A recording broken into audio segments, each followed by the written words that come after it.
Thinking outside the box, Zillion Victor, time bomb printer, 1, 2, meta shifter, not a quitter, fighting for LPP, Snnuy.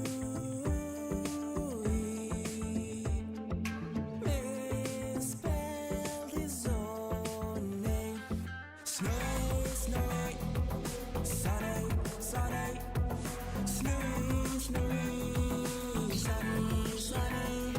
He brightens up my day like the sun in the sky.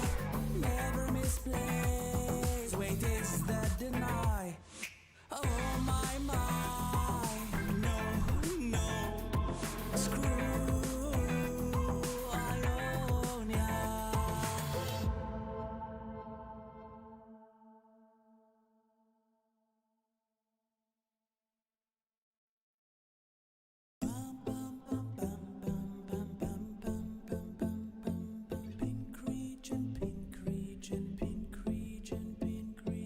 Thinking outside the box, Zillion Victor, time bomb printer, 1, 2, meta shifter, not a quitter, fighting for LPP, Snnuy.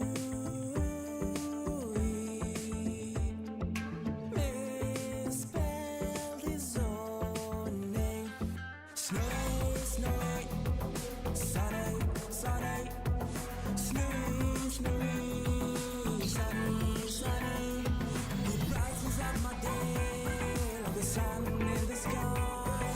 Never misplay. Hello chat. Hello, good evening. Wait, Mistro, you're here? Hold on. Should I do a little React Andy to all the new stuff that's coming out? I think Kindred has just been released, right? Or revealed? Should I React Andy to all the new stuff? I could. I just saw Kindred's powers and stuff, and holy, I only saw Yasuo. They're all out? Does your baldness know no bounds? Bro, Sollies, it took me 5 minutes to clear Sinner's Road. It was actually just piss easy, man. I thought it was going to be hard as hell. I had the Wanderous Crest, though. I had the Hollow Knight 1 down slash, and it was easy as hell. But then I got into Bile Water, and I threw up. Stop the cat. I swear to God. I swear to God. It was not hard. I'm struggling with Last Judge. Yeah, I did that on stream. That took me an hour. If not more. Okay. Yeah, I think we'll do React Andy.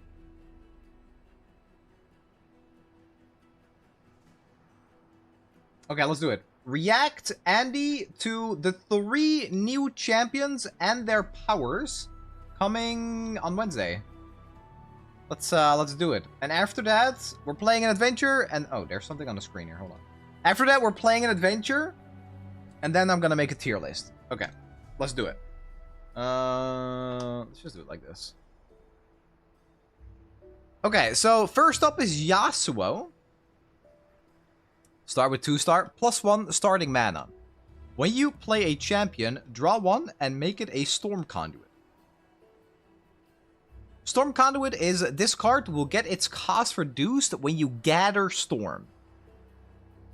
So when you play a champion, draw 1 and make it a Storm Conduit. And this can be a spell, a champion, a follower, equipment. It can be anything from what I'm gathering here. A Storm Conduit can just be any card, and it will pick a random one in your hand to make a Storm Conduit. No, not in your hand. It's the card you draw that becomes a Storm Conduit. Okay. So, round start, and when you play a Storm Conduit, a random card in your hand... Jesus Christ. Okay, hold on. So, gathering Storm. Reduce the cost of Storm Conduits in your hand by 1. Okay, so... you make a card in your hand a Storm Conduit, and then whenever you gather Storm, that Storm Conduit in your hand get its cost reduced by 1. Okay. Round start, and when you play a Storm Conduit, a random card in your hand becomes a Storm Conduit, if you don't already have one. When you play a card, gather Storm. So at 3 stars, every time you play a card, you reduce the cost of your Storm Conduit by 1. So let's say let's say I draw a Aurelion Soul, right? I draw 1 and I make my Aurelion Soul a Storm Conduit. That is a 10 mana card. When I play a card, and this can be anything, I can play 5 cards. That means my Aurelion Soul is now 5 mana. And then when I play that Aurelion Soul, which is a Storm Conduit, a random card in my hand becomes a Storm Conduit. Unless I already have a card that is a Storm Conduit. Okay. I think that's pretty clear, but this is the kind of card that you have to play to really get it. So, game start, summon a 2-cost unit from your deck. Okay. Sure. Game start, get a mana gem. Anointed by the Storm. When a card becomes a Storm Conduit, grant it a random epic item. I kind of like this. I'm really happy that we're getting more powers, more champions that actively do something with the mechanics of Path of Champions. So I was actually kind of hoping that like Twisted Fate or something, or maybe Graves at some point, does something with gold. I think it would be so funny if they find a way to like alter stores and like you get more gold. Like maybe Graves is like that he unlocks like a secret stash in the store, or he gets like 2 epic items in the store. Whatever, something like that. I think that would be really sick, and I'm happy to see more Path of Champions specific stuff. It's also we've reached an era with Spirit Blossom where we get unique mechanics, just like we did with Fiddlesticks, for the mode. I think that's really important. It's good to keep things simple sometimes too, but in general, getting 2 of these keywords that work well together, is more exciting to me than another stat stick. Okay, so Yasuo is 15 mana. I can't be a Storm Conduit. I cost 1 less for each time you've gathered Storm this game. When I'm summoned, obliterate the strongest enemy. You've gathered Storm 15 times. So when you gather Storm, and with the 3-star, you gather Storm every time you play a card. So if you manage to play 15 cards, that means Yasuo is 0 mana and he's level. Obliterates the strongest enemy. That's powerful, actually. That is actually really strong. That is pretty good. Stormblade Sage, 7 mana Yordle. Challenger, play Gather Storm an amount of times equal to my power. So if this card, if the Stormblade Sage becomes your Storm Conduit, and he is very low mana when you play him, and then he's also like 5 attack or something, I'm assuming you play him as a Storm Conduit, another card in your hand will become a Storm Conduit first, because when you play a Storm Conduit,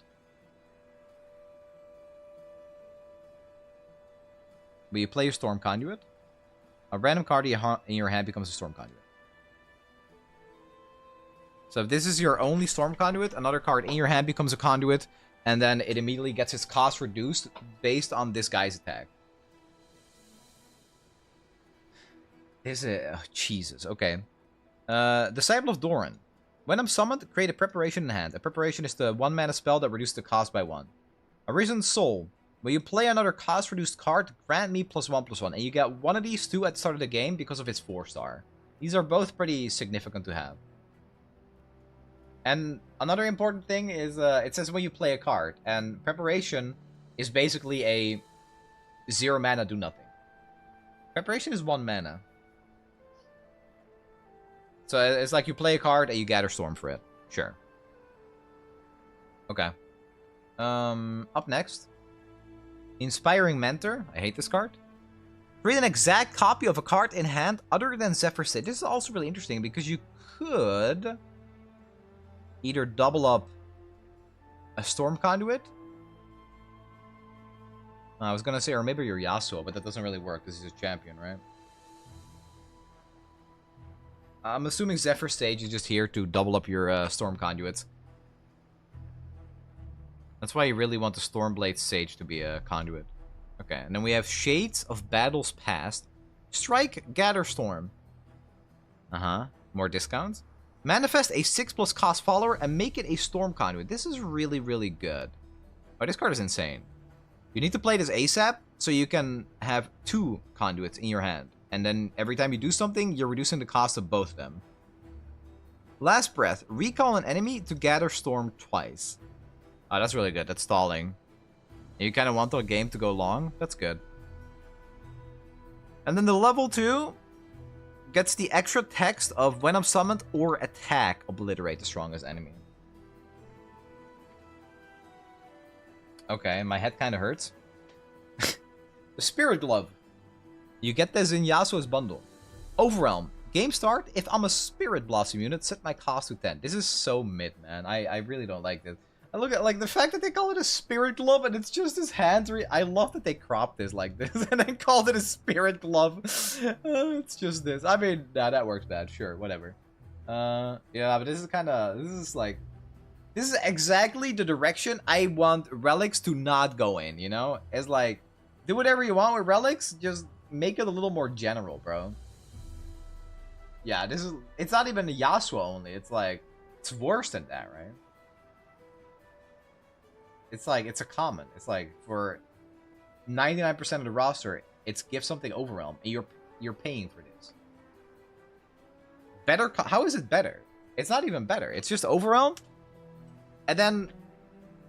You can't... Like, technically, it's worse. It's, like, strictly worse, pretty much, because it's epic, so you don't really get to equip it unless you use a Spirit Forge. But then also, if you're equipping this on any other of the Spirit Blossom units, you just make them 10 mana for no reason.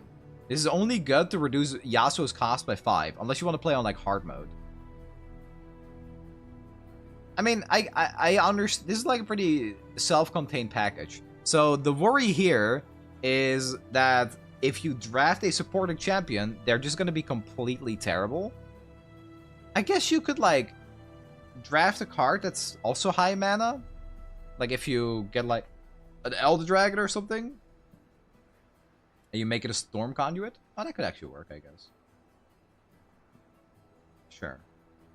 It looks pretty fun, but also looks really complicated. But not every single... Like, they're releasing so many new champions at this point, so many new ways to play, that I don't think all of them need to just be like the most straightforward, simple thing ever. So... I like something that looks more complicated on paper. Just something that's like more cohesive. I'm very happy with this. It might not be my favorite, but this level of complexity I think is a good thing to have. Hopefully it's like it holds up, you know, when you play it. Okay, so that's number 1. Then up next we have Yi. Master Yi. Okay. Spirit Blossom Yi. +1 starting mana. Each round, the first time you play a spell, refill 1 spell mana. The first time you play a spell, refill 1 spell mana. Okay, I mean, that's like Nami's thing, right? Does Nami also have that? I think this is also a power, like a rare power, I think, in the game. That when you play a spell, you refill 1 mana. It's pretty... Honestly, this has been good when I've been playing. When you play a spell targeting only allies, animate it. What the hell? Okay, another keyword? For each allied target, summon a 1/1 ephemeral unit, copy the animated spell onto them. Oh, that's kind of sick. Oh, wow, that's really cool, actually. Ah. We play a spell targeting only allies, animated. So if I play a Twin Discipline, I give something +3 attack. I give one of my allies +3 attack. I summon a 1/1, and then the spell gets played on them, so I get a 4/1 ephemeral unit. Interesting. I actually really like that. Hello, Noir. Allied buffs except barrier are permanent. Oh, that's also really... Wow, that's insane, actually. Yeah, 4/4 ephemeral. I'm assuming that, like, the spell gets copied on the stack, so it counts as another instance of targeting. So let's say you have... Share the Bounty, I think it's called. It's like when you target an ally with a spell, copy it on your weakest unit. That kind of stuff will go, like, insanely hard. Especially with Can't Stop, Won't Stop. This looks really strong. This has potential to just go galactic with stats alone already. It's also,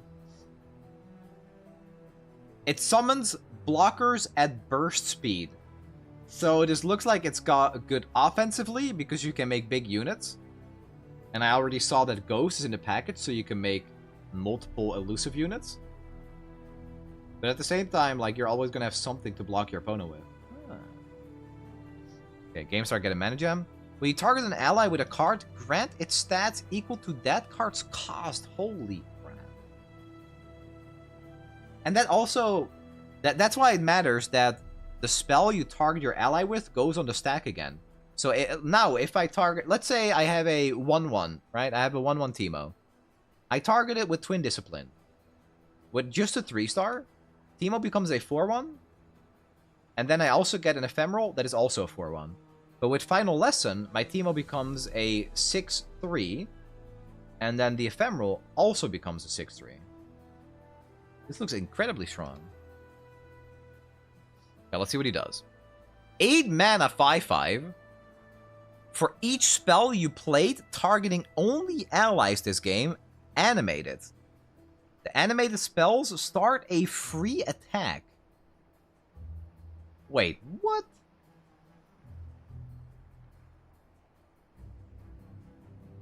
For each spell you played targeting only allies this game, animate it. So you're animating the spells you played, right?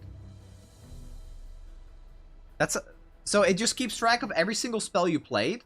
It then, when you play Master Yi, immediately all of those spells get copied. They don't, no, actually they don't get, they don't target anything. It's just like the spells you played are like played again without targeting anything. And then you get ephemerals with the stats of those cards you played. The stat gets full? Does it? I don't think it does. I don't think it does.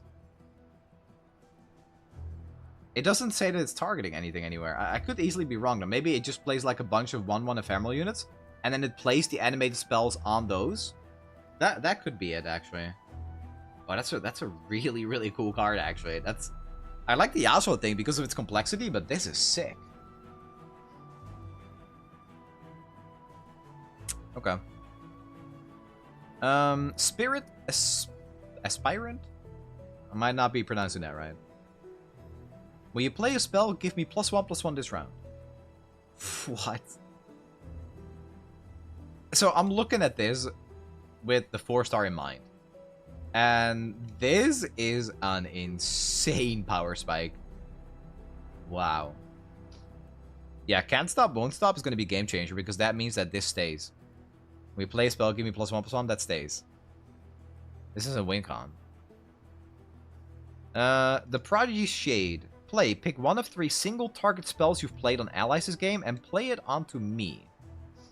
Does that also animate? I'm assuming that with everything you do, you pick the spell, it goes on the stack and targets this, which means that because it goes on the stack and targets this, it means that you also get an ephemeral and the spell targets it. Give an ally elusive this round. Yeah, so this is pretty mid unless you're using it to win the game, and then it's like your win con. And the deck itself already like kind of looks good enough that this is a win con is fine to have in the deck. Serene Spirit. Next to strike, refill your spell mana. This is the Coastal Defender of Spirit Blossom, man. This is in every single deck. Petals of Fate. Draw 1 and grant it a oh, this is already in other decks. I kind of, it's draw. It's like fine. It's fine. 2 mana 3/1. Fallen Student. Last breath. Create a Grief's Lesson in hand. I don't know what that is.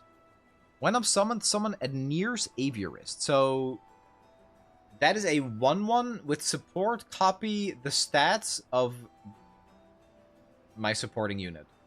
Or the unit I'm supporting. So it's a 1/1, and if it supports an 8/8, the 1/1 also becomes an 8/8.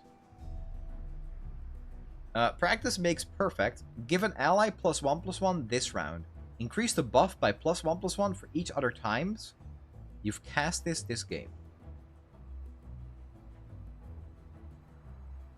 So because of animate, this gets doubled immediately. And this must also be his champion spell. So you're somewhat like, I mean, you have an 8 mana unit, so I guess you're not that likely to play multiple copies of this. My YouTube bug, this is really live, yes. Buff version, yeah, it's kind of like a buff version of Wildfire. Yeah, but it gets copied automatically because of animate.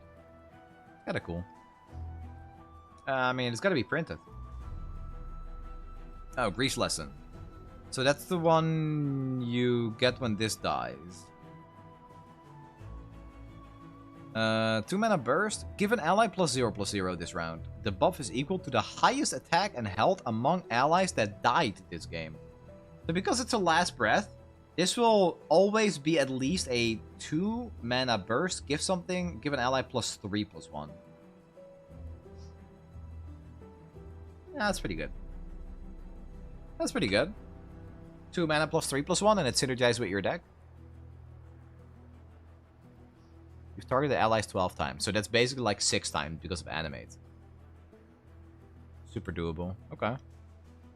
If I'm a Spirit Blossom unit, I cost 1 less for each different round you target. What? If I'm a Spirit Blossom unit, I cost 1 less for each different round? Oh, it's each different round. Okay. I was gonna say, this is gonna be like a 0 mana Yi immediately. But if you target something every round, starting on round 1, then by turn 4, you will be 4 mana, you can play him. Wouldn't that be better with Yasuo? But with Yasuo, you're not targeting your allies.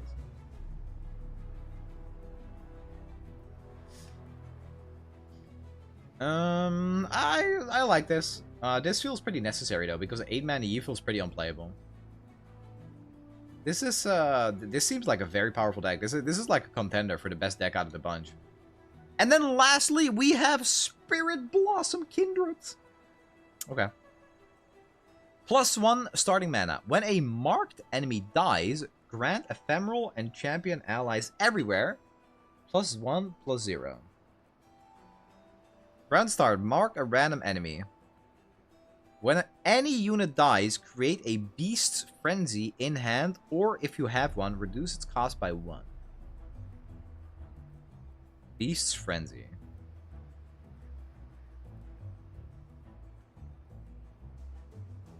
What the? What do you mean? Oh, okay, here we go.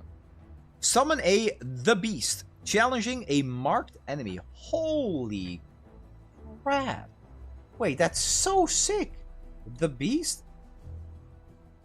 Wow, that's awesome, bro. Okay, I'm not gonna read this yet. I see a 4 mana 20/20 there, though. Your candle flickers, little kobolds.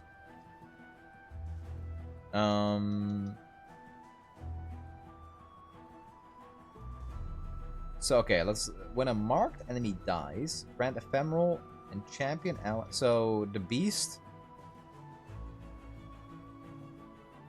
The Beast gets more attack than 8/8. When any unit dies, create any unit. If you have one, reduce its cost by 1. And it was a 7 mana card. It's a 7 mana card. So anytime something dies, they reduce the cost. Wow, this is awesome, bro. When one or more units or spells deals excess damage to an enemy, deal that much to another back row enemy. Interesting. Excess damage. So we're not like killing stuff directly with like vengeance. We're dealing damage to them still. Round end. Reduce marked enemies' health to 1. What? Mark a random enemy. It's round end though. Round end is kind of awkward. Okay, let's see. 4 mana 1/1. The Taker. Challenger. I can't take damage or die. When I damage an enemy, mark it. Once 5 marked enemies have died and I see the Beast attack, we combine and level up. What? Wait, but this is so sick. What?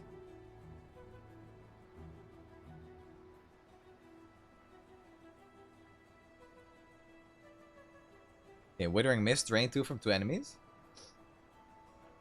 Fleeting Spirits. Summon an ephemeral copy of an enemy follower.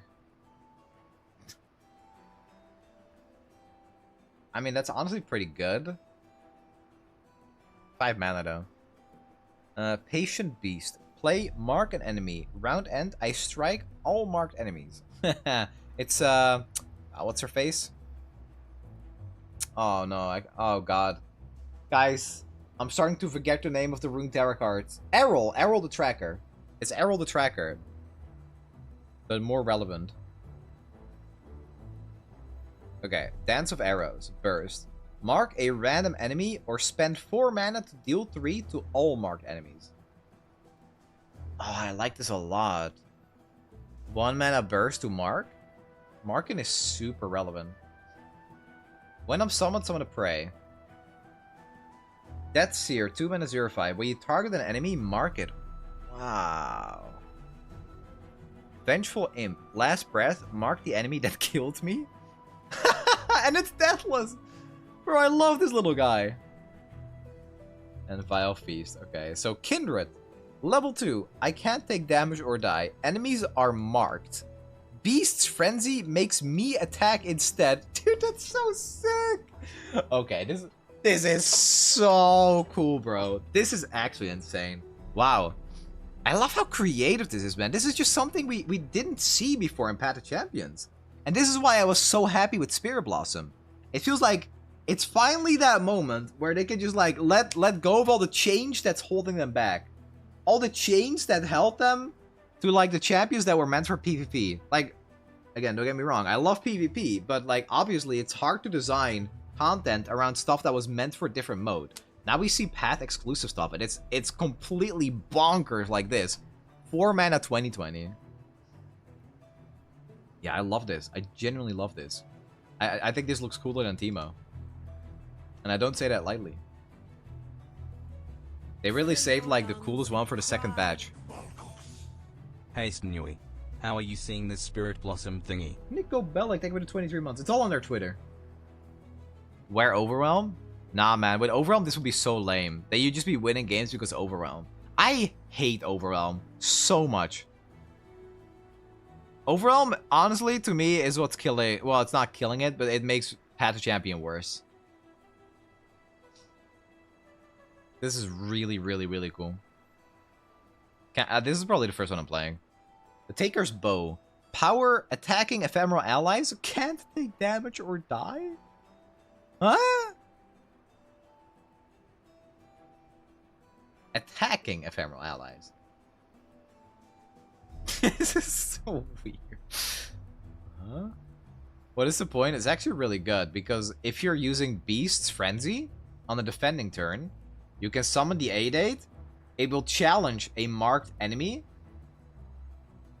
and then you keep it to block with. That's extremely good, because you get to attack on blocking turns. I really, really like this. But they died round end anyway. Yeah. Sure. But the thing is, you're doing a free attack, guys. This is a free attack. Summon a beast, challenging a marked enemy. It's a free attack. So if you start with this, the 8/8 will attack an enemy unit, and then you get it back to do your regular attack as well. This is extremely strong. You get to use the ephemeral on the normal attack. It's kind of insane. Yeah, exactly. And it completely breaks the AI. The AI just like shits the bed immediately. This is very, very strong. I'm actually blown away by this, bro. They cooked so hard. This is such cool, like... This cool power, cool champions. I do not see the vision. So, I can't speak for the power level. I think the power level looks pretty good, though. I don't like round end or round start stuff.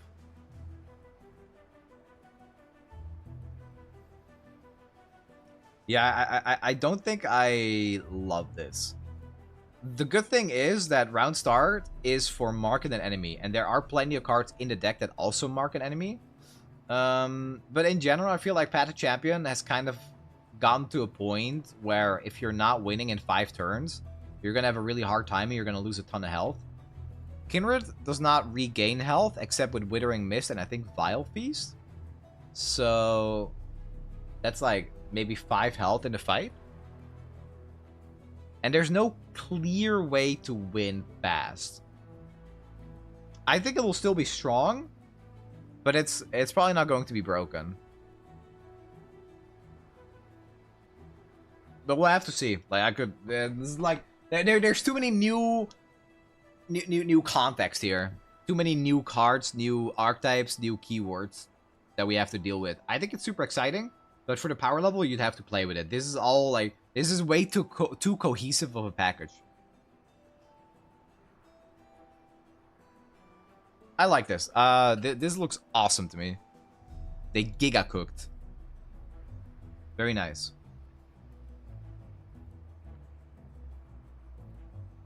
All we can really do is just wait until Wednesday. The thing is, though, on Wednesday, I think I'm playing Bazaar, because there's also a Bazaar patch. So, Runeterra content might be Thursday. It probably will be, in fact.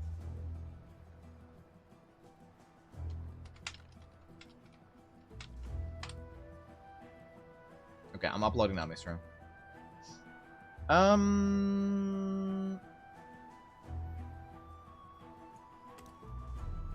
Okay, I mean we can do the tier list first, actually.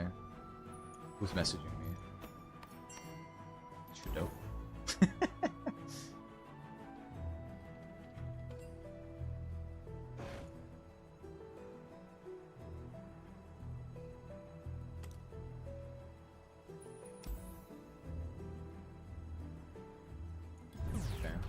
Should we do tier list now? The thing about the tier list is, I don't want to make it overly long, because if I start yapping for the tier list, it's going to be a 1 hour thing. I don't really want to do that. Tier list for what? 6-star champions.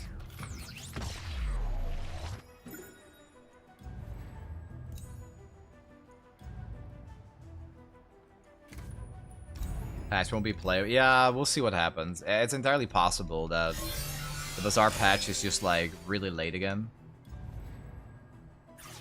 Haven't played LOR in a while. How hard is it to get stars and unlock characters? Is it worth coming back? The game is getting better and better and better every patch. I'm really impressed with how the team's doing. Is that a bad thing to yap? Do we not want that? I mean, the thing is, like, if I have to do that with every champion and explain how they work and why, I feel like it defeats the purpose of a tier list, and it goes more into the territory of, like, I'm explaining how to play every single champion.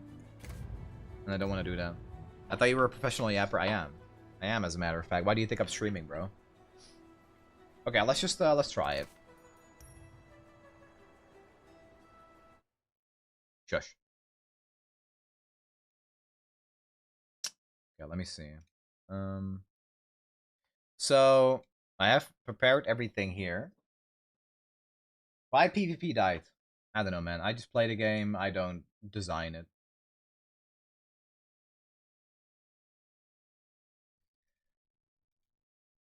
So this is going to be a tier list for all the 6-star champions that are currently in Legends of Runeterra, minus the Spirit Blossom.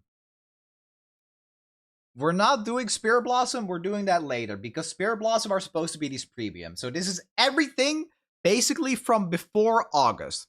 Now, I want to give a really, really big shout out to Pink Rose, first of all. I'm going to be rating these champions based on their optimal relic build. So as powerful as they can be. We have an entire document right here where you can see how to play every champion, what relics to use for them, which I'll have on YouTube, and it's also in the chat right now. So if you want to find out how to play them, check that out.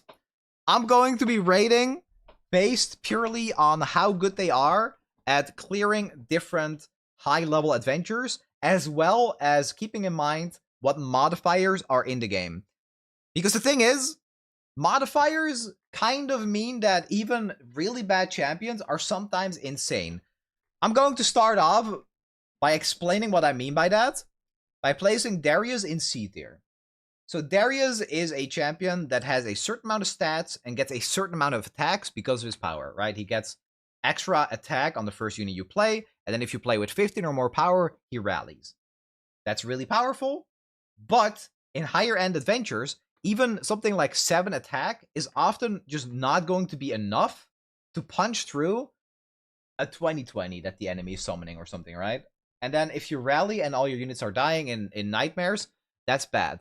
But there are modifiers that say your units can't block, but they get +3/+3 and overwhelm or something like that. And with a power like that, Darius is suddenly insanely good because he can just like keep attacking. He doesn't care about the stats. He doesn't care about his units dying. Every single small units that he plays is going to be relevant. So in modifiers like that, S tier. In modifiers outside of that, bad. That's modifiers. Up next, I have a God tier and I have a Dog tier. And the reason I have those is because for any tier list, a baseline needs to be established. So there is a number 1 champion and there is a worst of all champion. So I think we start there. The best champion, by far, in Path of Champions, is Fiddlesticks. And the reason for that is that no matter the modifier, Fiddlesticks always has a way to win. He has a regular game plan where you can just attack, summon a bunch of units through nightmares, and he will just grow his board really big with Spirit because he's hitting the enemy nexus, as well as decreasing the stats of the enemy through Gloom. So if you want to play that way, you can very easily make your stats way bigger than the enemy stats. And that is one of the things that I rate very highly. And I'll get into the second point later.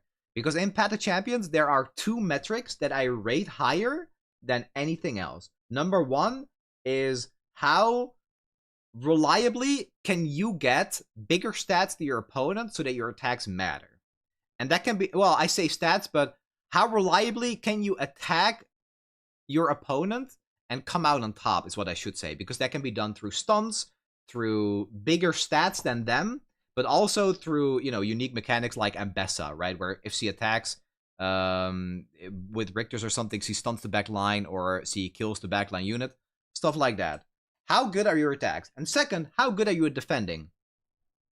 Somebody that's great at defending is somebody like Yasuo. He can just keep stunning all the enemies. He also keeps growing his stats bigger. Another champion that's good at blocking is Nora. She doesn't get the highest stats, but she keeps summoning units endlessly, so you always have blockers. Fiddlesticks does both. He has bigger stats than the opponent, he gets overwhelmed from his relic, but he also can summon a lot of units through the nightmares. So he always has a board to block and always has a board to attack. There's like no winning for the opponent. On top of that, some adventures have 99 health, or modifiers where they can only take 20 damage per turn, or modifiers where they can't drop below 1 health until turn 5. Fiddlesticks has a relic setup that will also be in the dock. I can pull it up really fast. It's this one. It's Nora's Portal Accelerator, Shock and Awe, and Harmless Scarecrow. So what this does is this gives all his created units impact. Shock and Awe makes units that cost 1 or less put a skill on the stack that deals 1. And with that, he terrifies the enemy nexus. And every time he terrifies, he mills a card from the enemy.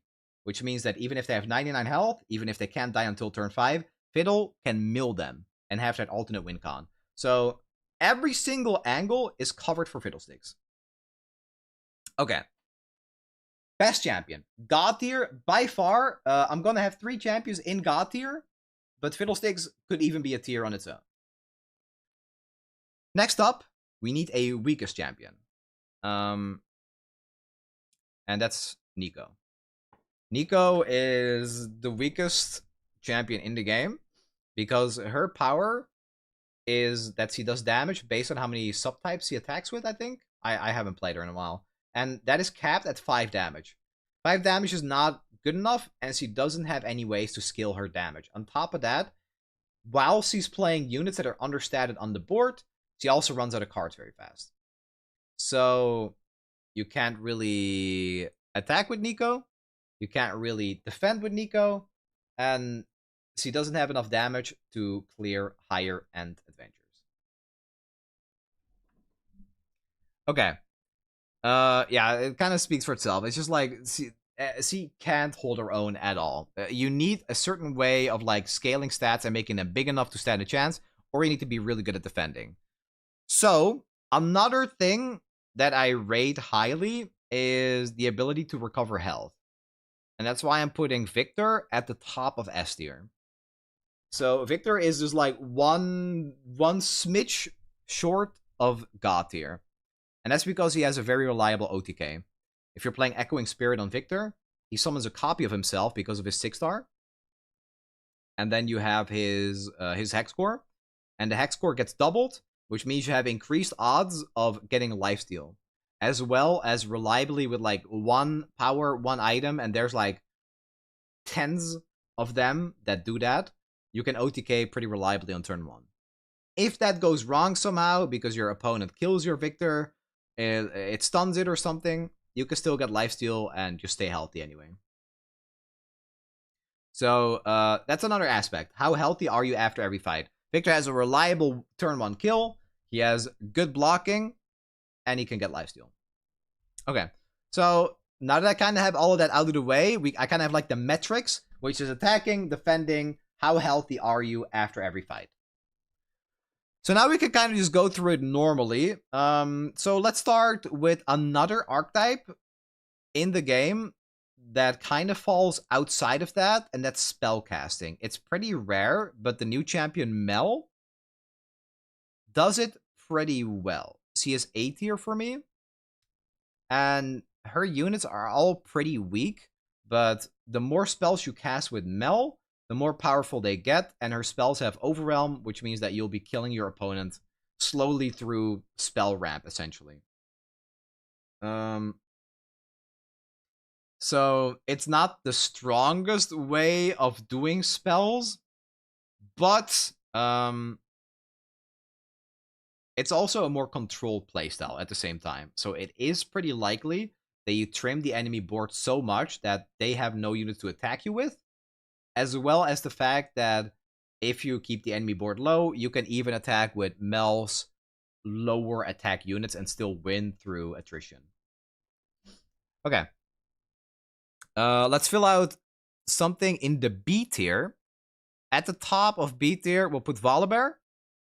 Volibear is another stat-based unit where you really need your stats to be higher than the enemy stats. A problem is, Volibear also really wants to kill units that are low, or well, rather, he needs units on the board to even be able to kill. Because all Volibear's units strike something when they're played. Titanic units do. And by doing so, you summon sigils. So it's like you kill stuff, and by killing stuff, you get to play more powerful units. Those powerful units then clear more small stuff. The chain goes on. So, he's B tier because as soon as there is an adventure, which happens pretty frequently, where the enemy has higher stats than Volibear, you're kind of screwed. So now we have one champion in every tier. And what I'm going to say right now is that God, S, and A tier will reliably beat almost all modifiers. Sometimes you get a modifier that counters spells.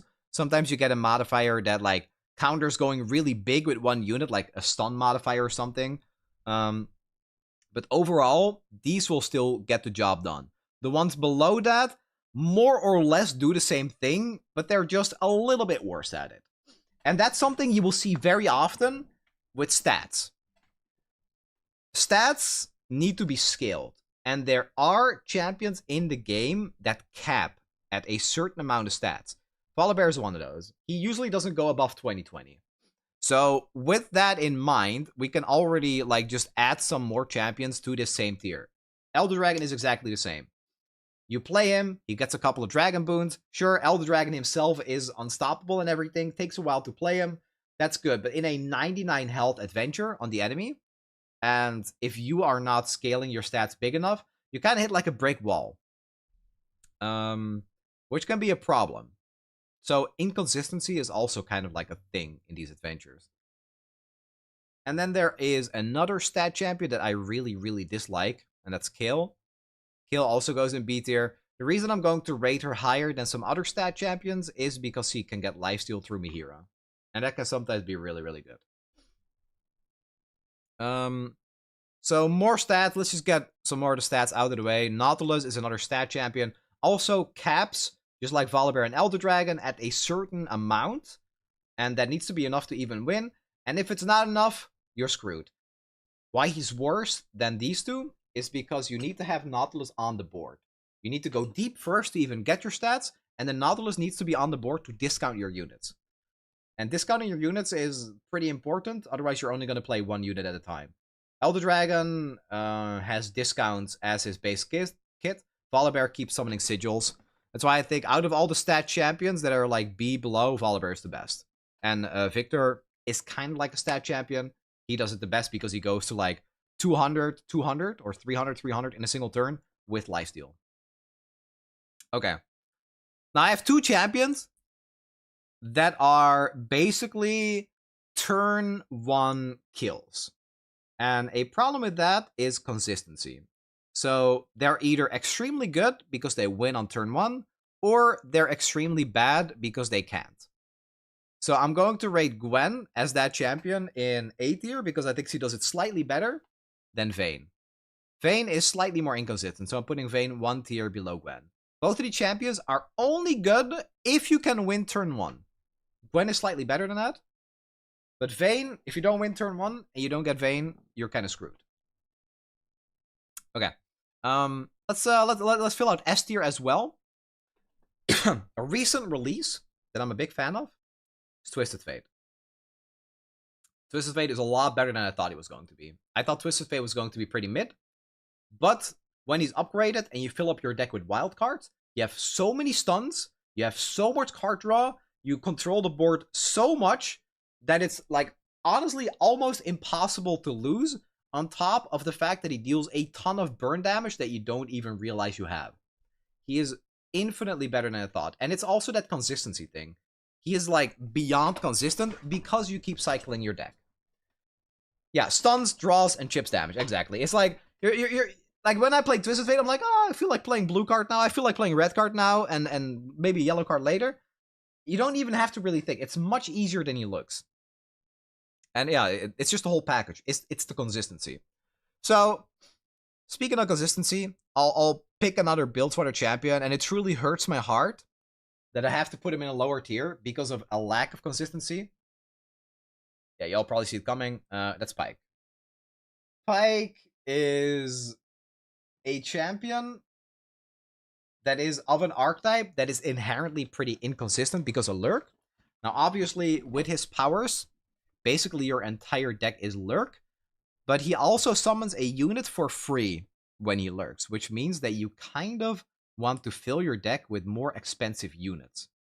That's how you make it really powerful. If you find an Otacon during the adventure and you summon Otacon for free, you win the game. That being said, that's inconsistent. That doesn't work nearly frequently enough.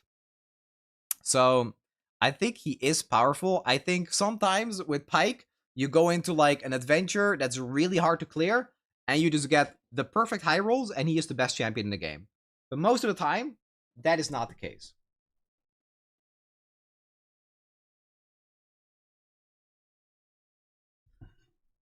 Okay.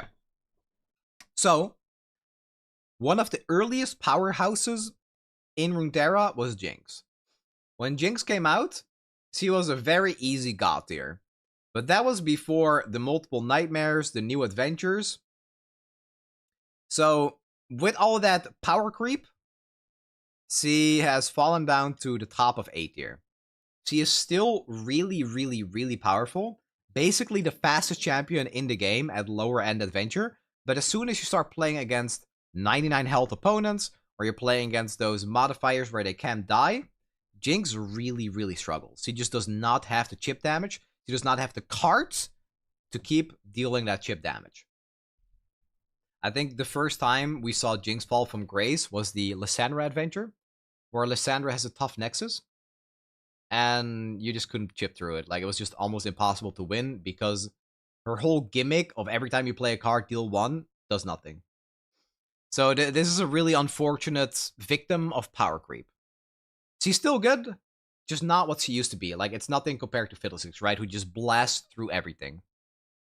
Okay, so next up we have... Actually, let's do Jace. Jace is another spell champion that belongs in B tier because he is a champion that needs units to be buffed, and he needs very specific spells to buff those units. So you need a healthy mix in your hand of spells that matter and units that matter. And this is the consistency issue again.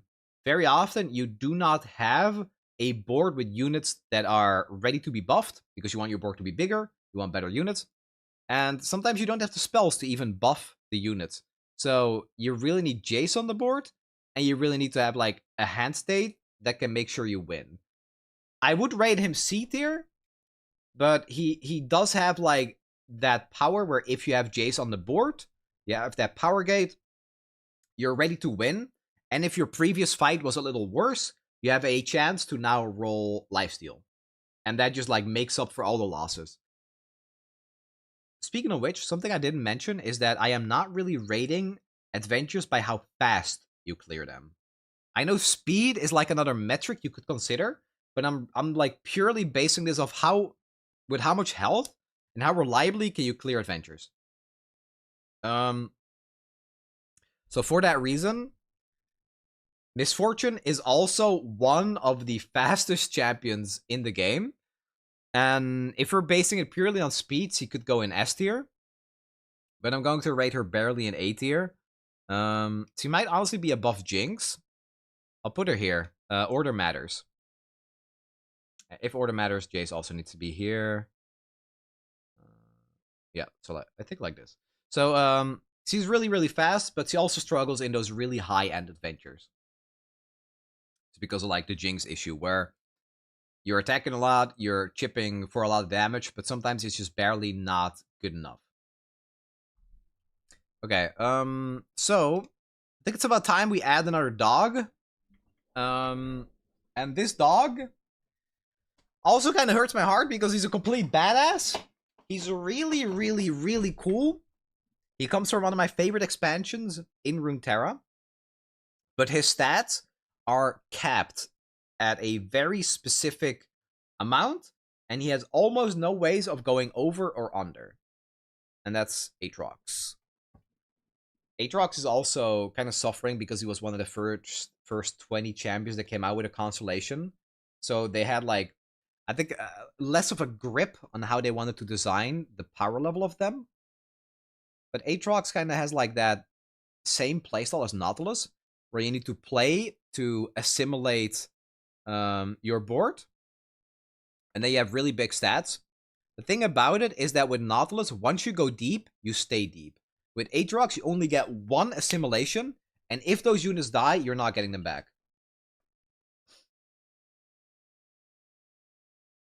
Skid overall gives you cost reductions. Well, they don't, unless you're attacking. It's purely consistency. You need to do work to even get there. And with Nautilus, you play a card that draws and tosses. Every time you draw, you toss. You have cards that toss. So I think this is most comparable to this, where with Nautilus, you're just kind of like naturally going through your game plan, whereas with Aatrox, you're playing weaker units and you need to strike with them. And that just doesn't fly against high-level adventures at all.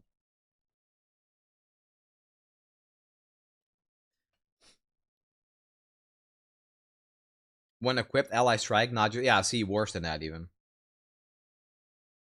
It's not just attacking, you need to have a unit equipped. And he does have powers that help with that. It's just not consistent. So I have watched gameplay of Thresh. I know, not the most professional. And I'm placing him in A tier. I have not played Thresh yet, so I'm basing this purely off of the opinion of others. I talked to Pink Rose and a couple of others. Actually, I don't know where Pink Rose placed him. Where did you place? Oh, you placed him in B tier, right? Yeah, you placed him the same as me. Yeah. That's where I'm putting him. I'm playing Thresh very soon. This is where I'm putting him now because it seems right, you know, from watching some videos. But I'll play him myself soon too. If you like Thresh, what I can say is that he looks extremely fun to play. One of the better kits. So, not only is he powerful, he's also fun. Okay. Let's add another S tier because we're kind of slacking here. Akshan came out at the same time as Twisted Fate. And surprisingly, I'm also putting him in S tier. Akshan requires a lot of work. But if he's played well, he's one of the best champions in the entire game. You need to keep cycling cards. You need to keep striking, keep equipping stuff. But when you do, you get so many stats and so much draw, and your entire hand is 0 mana. As well as like all the attacks that you're getting. He is really good in the right hands. But he is probably one of the more difficult champions to play correctly. I'd say look at some content of him first if you're thinking about upgrading Akshan. Really fun. Really satisfying, but difficult.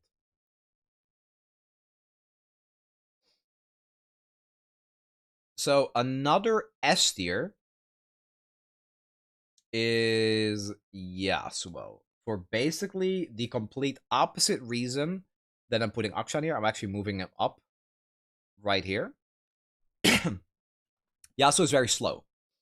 But he is one of the most consistent champions in all of Path of Champions. Any adventure you could take him up against, similarly to what Fiddlesticks can do, because he has so many stunts. You're basically never taking damage with Yasuo, but if you want to win with Yasuo, your units need to survive, and that's his only weakness. He very slowly grows his stats, as well as his other units. So if you play Yasuo, you most of the time win with on turn 5 or something, but the opponent just doesn't get to play.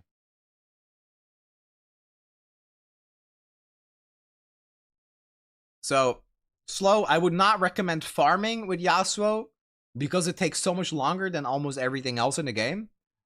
But he's good at what he does. Okay, let's rate the sisters. So we have one Lux that also goes to S tier, and then we have one Lux that goes to B tier. This Lux I think is more fun to play because he has the relic where you summon the whole family. Basically, you go like Lux, Garen, Galio. You get them all on the board, and it's like really satisfying. But her game plan takes some time to set up. She's also kind of like she wants to use the, what's it called? The Hextech Duplicator. So you're stuck waiting a couple of turns, and I find these turns that you need to wait until that is active really, really, really awkward. You need turn 6, you need 6 mana gems to activate it, and the time before that doesn't really work out for me. I don't like that against a lot of adventures. You're losing your board, you're losing the units that you need to rally with, and I find it to be very inconsistent. This Lux, however, you play her, you play a Lumino Sprite, and the game is over.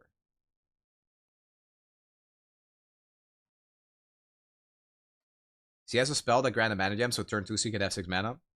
Yeah, but you don't always have that. So this Lux, on the other hand, is good at defending because you get a lot of stats and a lot of units, and she's really, really, really good at attacking. The thing about this Lux is that it's really easy to play the relic that you rally when she levels, and she levels on attack. So you attack with Lux, you get really big stats. She levels, you get another attack, and you keep those really big stats, and they go even bigger. This one is very, very good at turn 1 killing, and I also think she's very reliable at doing so.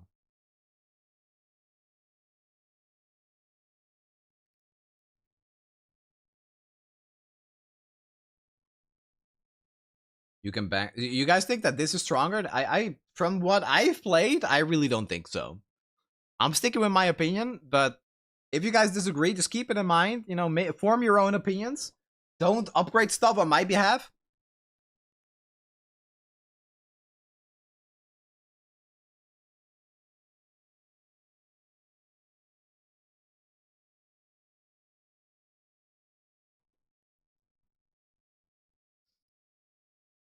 Lux has some difficulties against certain opponents. Oh, this one. This one has difficulties against some opponents, but otherwise he wrecks it all. Yeah.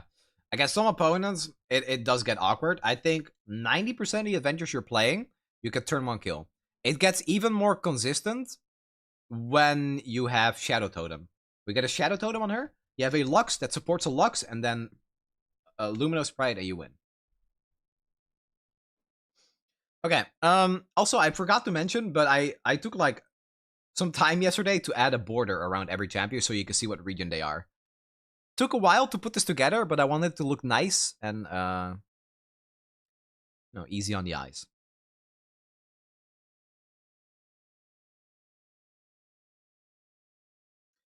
Okay, so up next we have Ashe. Ashe also kind of suffers from the consistency. I'm putting her in A tier though because I need to move her up. See, she goes to like near the top of A tier.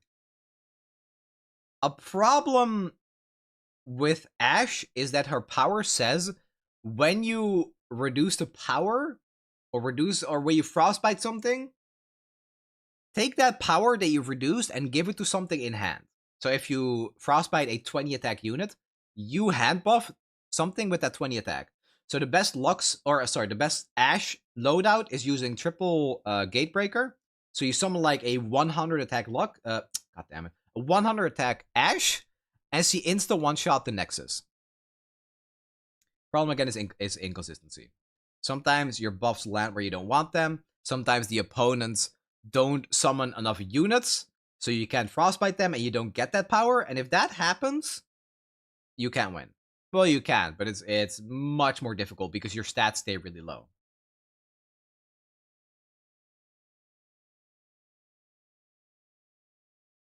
It's a very, very good setup. Yeah, it does kind of get boring after a couple of tries, but we're not rating it on that.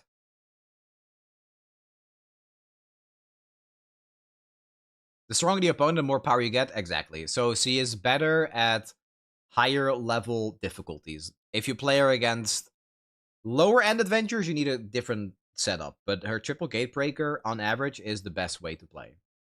So, I think it's about time we add another champion to God tier.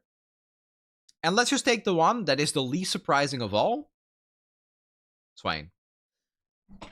I think everybody saw this coming. Swain, before Fiddlesticks, was the best champion. He clears the board extremely well with everything he does. He scales his power. He has chip damage. He's insanely good at defending. It's the whole package, just like Fiddlesticks. There's a reason they're God tier. Every single adventure is winnable with Swain. The thing is, unlike Fiddlesticks, and Fiddlesticks is basically the only champion that can do this. Fiddlesticks can win no matter the modifier. Swain can basically clear the board no matter the modifier. Because he gets more power the lower the enemy is. So even if an opponent can't die until turn 5, they're still going to be at 1 health, which means that all of Swain's board clear abilities insta-clear. It's everything. Like, you get good units to block, you get good units to attack, you get stuns, you get infinite amount of AoE. It is way too powerful. But that's good, you know? Somebody needs to be on top. And let's have the 2 demon boys near the top, you know?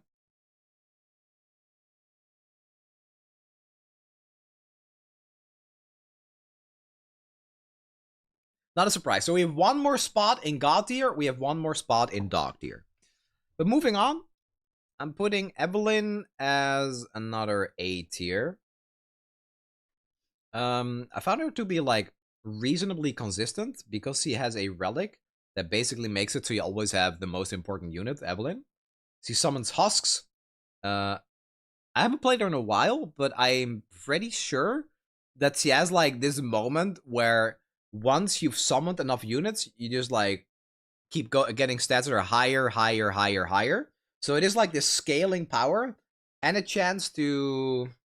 Yeah, she's a bit better than Thresh. I would put her, like, here, I think. She's really good at getting stats, overwhelming the opponent, and staying healthy.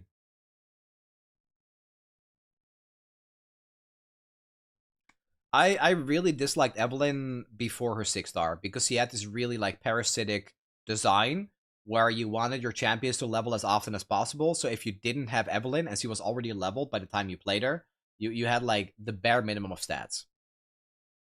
I don't think she's the most exciting. I think she's fine. Her 6-star is fun. But, yeah, I don't know. Heimerdinger goes to the top of C tier. Heimerdinger ramps up really, really slowly. It's like, it's kind of awkward to give your turrets stats And then the kind of stats you're giving your turrets are also random. I think he is really fun, because of that variety, but it lacks the consistency pretty heavily.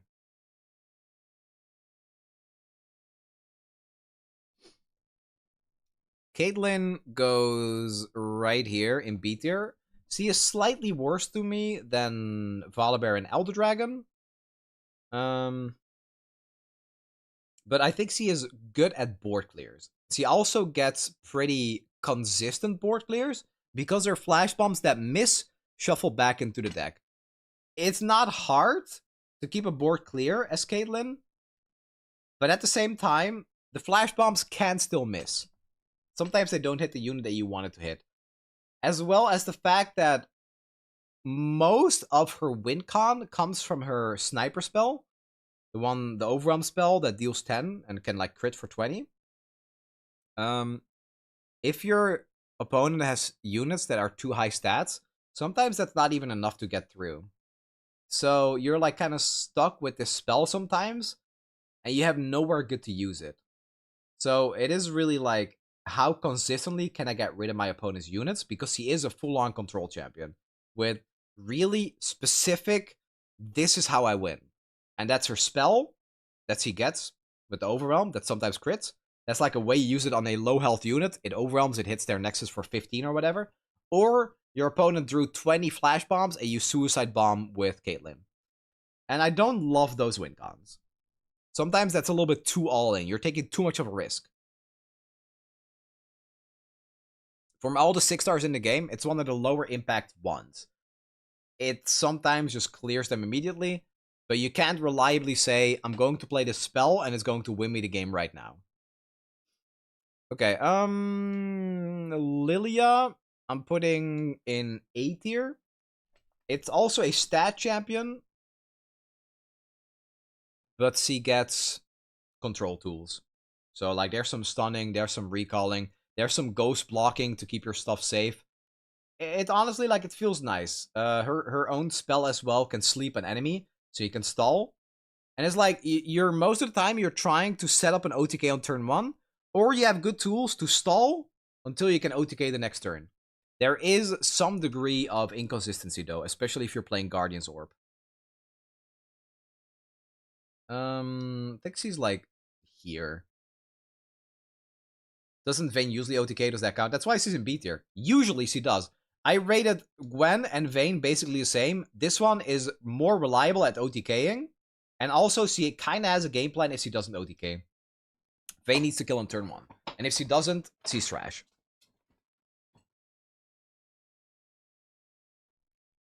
Guys, if you have questions about why I play something somewhere, rewind on YouTube. Okay. So, another stat champion that kind of suffers from being released very early is Echo. Has huge hand space issues, has huge inconsistency issues, where sometimes you're doubling the stats on a unit you're predicting, and you want to keep finding them, but you don't. It's, yeah, I think it just kind of suffers from the kit not being entirely cohesive because he was released a little bit earlier than most others. So it's like, it's fine. But as adventures got more difficult, it just doesn't hold up at all. Another one that lacks that stat consistency is Nasus. Also was bugged for like the longest time. What I don't like about Nasus is that he needs units to slay to become more powerful. Just like Volibear, but he's less good at it. He has a really good relic for it though, and sometimes his relic is enough entirely to stabilize.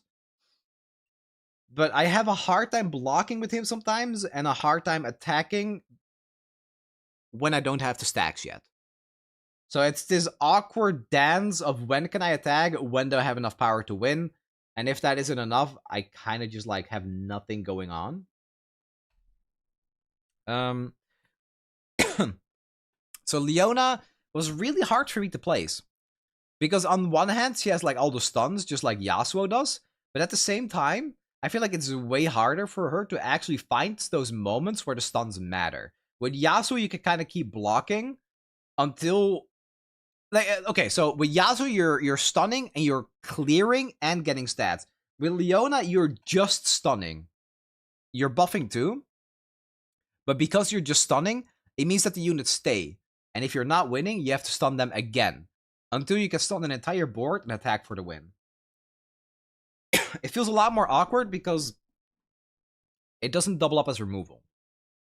I'm gonna put her like here, I think. Also, I need to move this lower. I think Darius is really bad. I think Kate should be higher. No, nope. This is my list, and if you want the reasoning, rewind. Okay. Another one in the dog tier that shouldn't really surprise anyone is Nora. I rated Nora as one of the worst champions for a really long time. As more difficult adventures have released, I think she's a little bit better than Aatrox and Nico because her ceiling of dealing damage is slightly higher. Nico is capped at dealing that 5 damage to the board with low stats units. Aatrox has a hard time getting to his stats, and then once you get those stats, you don't re-get them. You get those stats once. Nora gets a little bit of stats very often. So she is a little bit better at blocking. She's a little bit better at sometimes getting an elusive unit that can also win through the boosted stats as well as impact. Really bad still, really inconsistent, just does not scale well into those higher adventures. But the reason she's better than those two is because of that endless supply of portals that sometimes just have a game-winning unit in them. Something that might surprise is this one. I'm putting Set pretty high in S tier. I've been playing Set a good amount, and I find him to be really fun. And one thing that Set kind of struggles with was consistency. You really need Set on the board to win. Well, guess what? With his powers, you now always have Set on the board, and you always have his showstopper. So you're rallying, you're getting stats, and you're controlling the board. Disagree 100%. Nora feels quite nice in High Love Adventure. That's wild to me because Nora's always been the worst champion to me. So that's why I'm playing Set here. Why Yasuo not in dog category? He needs his own tier.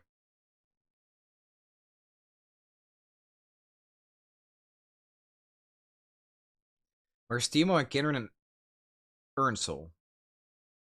Aurelion Sol is a 4-star champion, and I think he kind of falls outside of this list because you get him through different means.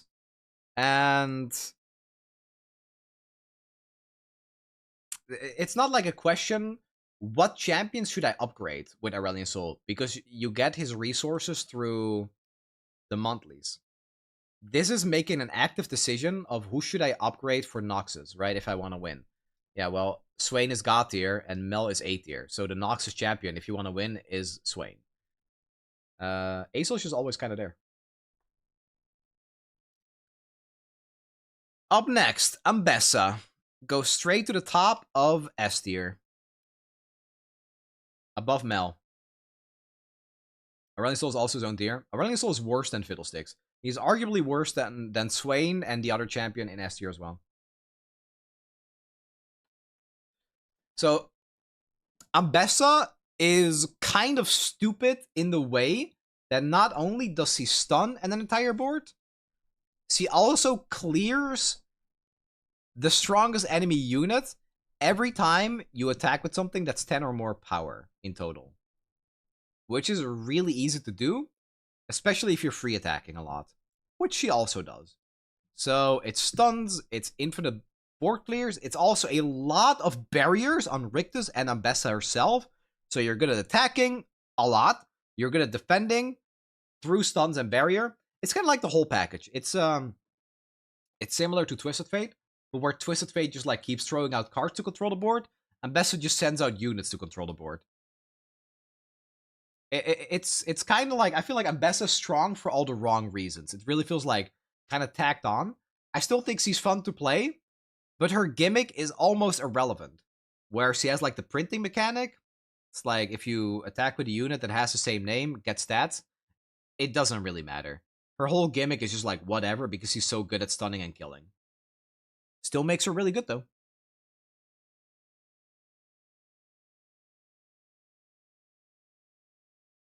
I disagree, actually. It's still a question of who I upgrade, because doing monthlies is a pain to me. Do I really want to invest this time into getting ASO, or do you just try to get another champ upgraded?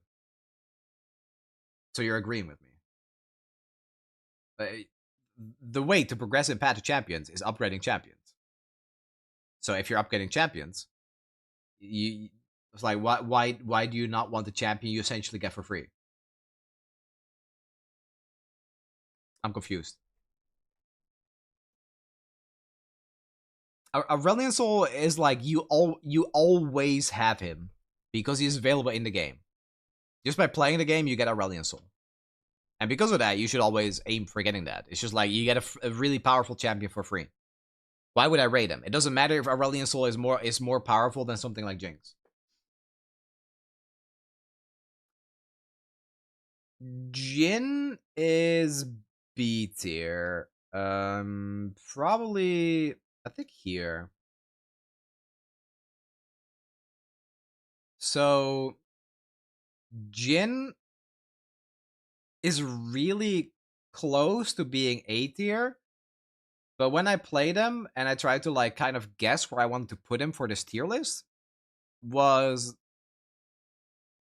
his deck kind of sucks if you don't have Jhin.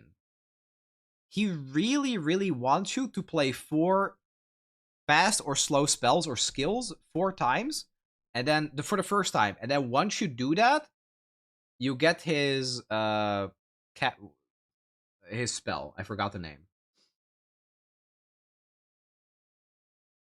I forgot the name of his spell, but you get that, and then that counts as 1 towards his 4. So once you activate the chain once, it's much captive. It is captive volume. Yeah, that one. So once you activate the 4 chain once, it's basically like you get -1 for all future chains. Now the easiest way to get that going is with Jhin on the board.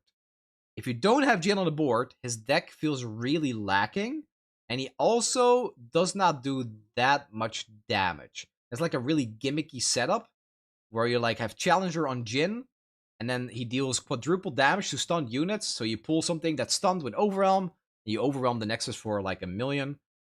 It's a little too gimmicky and hard to set up for me to rate him any higher. You need to do a lot of work and jump through a lot of hoops to get there. So he's still good with the stunning, but that doesn't always mean that he's removing them. And in that sense, I feel like it's a lot worse than Yasuo. This is also a removal pile champion. I think at the bottom of B tier is fine for Warwick. Warwick's play pattern is I'm removing stuff through dealing small amounts of damage to my opponent and then like challenging them, dealing chip damage everywhere, because the more instances of damage, the more attack I get. So I do really like Warwick in the sense that his gameplay, his flow is really natural. You're controlling the board, and then by controlling the board, your units get big enough stats until you can start attacking them. Attacking your enemy. But it takes time, and usually you lose a lot of health for it. So the removal is not always great, and the attacks sometimes take too long for you to be able to win the game. That being said, Warwick has the highest regen in the game. I don't know if that's still true with the Spear Blossom. So losing a little bit of health is fine most of the time. But you don't want to lose too much. So it's, yeah. It gets a little weird sometimes where you want to win fast, but you can't because you keep controlling the board, and then you lose health where you don't want to. Yeah. So this is a champion I'm also rating based on suggestion. That's Yuumi. I haven't played Yuumi. Even after all this time. I've not played Yuumi at all. I'm basing this on the opinion of others, as well as Pink Rose, placing it in A tier. Pink Rose is my my go-to for this. So I don't know about Yuumi. Putting her in A tier. Samira. This one is one of the harder ones to place. I think she's either bottom of A tier or top of B tier. I'll put her here. The reason I'm putting her there is because of her cost discount. If you hit the enemy nexus, which is really easy to do, you get like -3 mana on the next card you play, so you can kind of cheat out bigger units. As well as the fact that she gets a lot of rallies. So she takes control of the board, and then once she has control of the board, you don't lose. You just keep winning with more and more stats and more attacks. Tryndamere is high C or bottom of B. I think I'm putting it like high C. I'll put him here. This is another thing about just like consistency. His deck is really random, where you keep shuffling units into your deck to pull one out. And sometimes you just get units that you don't care about at all. He also has some really bad units in his deck that don't really help.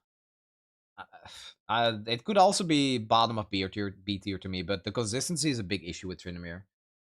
Also feels like because you want to like play weak units and then trade them in for stronger units, you're not really building the board. You're just like trading a small unit for a big one. And I don't really love that play pattern. Okay, so at the bottom of C tier, we're going to put Talia. Talia is really, really rough to play because she is so limited to attacks. The only way for Talia to do damage is attacking, because he puts like rocks on the stack. I think it's really fun and satisfying to play, but she doesn't do great as a defender, and when you attack, you have to hope that the rocks kill whatever is in front of your unit to deal that overwhelm damage. It doesn't really scale too well into later game adventures, because the damage is all flat. Kai'Sa was a lot better than I expected. She is S tier. She's actually like pretty high in S tier. I put her like here, I think. High S tier. Mostly because a lot of keywords, a lot of stats, a lot of like chip damage. Pretty good at defending too, because of her higher stats and the fact that her evolve activates so fastly. Haven't played her a ton, but when I did, I enjoyed it more than I thought I would. I always found her to be pretty linear, but just like that keyword soup is really fun. Okay, next to Victor, we're gonna put Viego, who was in my God tier, but has been demoted to S tier. Viego also kind of lacks, or rather, I should say, the reason he is not top of S or God tier is because he doesn't really generate cards. He doesn't draw cards very well, and he doesn't generate cards. And sometimes his startup is a little bit slow. He's still at the top of S tier. He will do fine everywhere.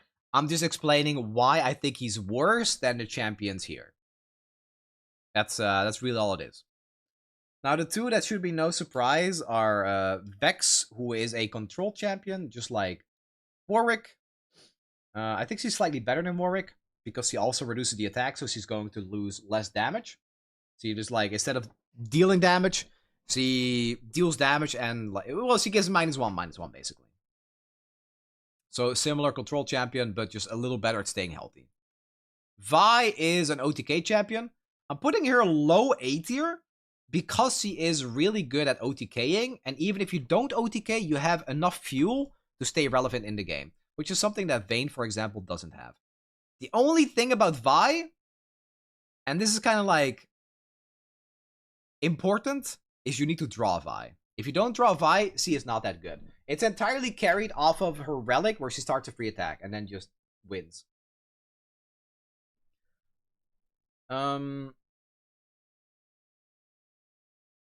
Yeah, I'm confident in that, because she is good at ending the game. Whereas some of the, like, she could cheat out a lot of cards and stats.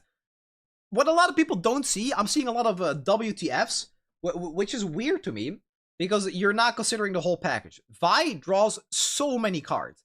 It's all a question of consistency. You like a lot of people will see like, oh, this is the board, right? I see a really big Volibear. I see a really big Elder Dragon. What if that isn't enough to win against an opponent with 99 health that keeps pumping out big stats?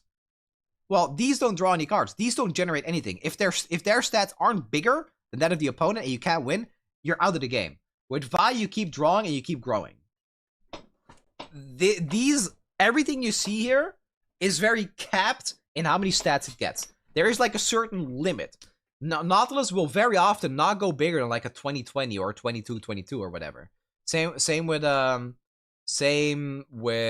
Elder Dragon. Elder Dragon like stops at a 30-30 or whatever.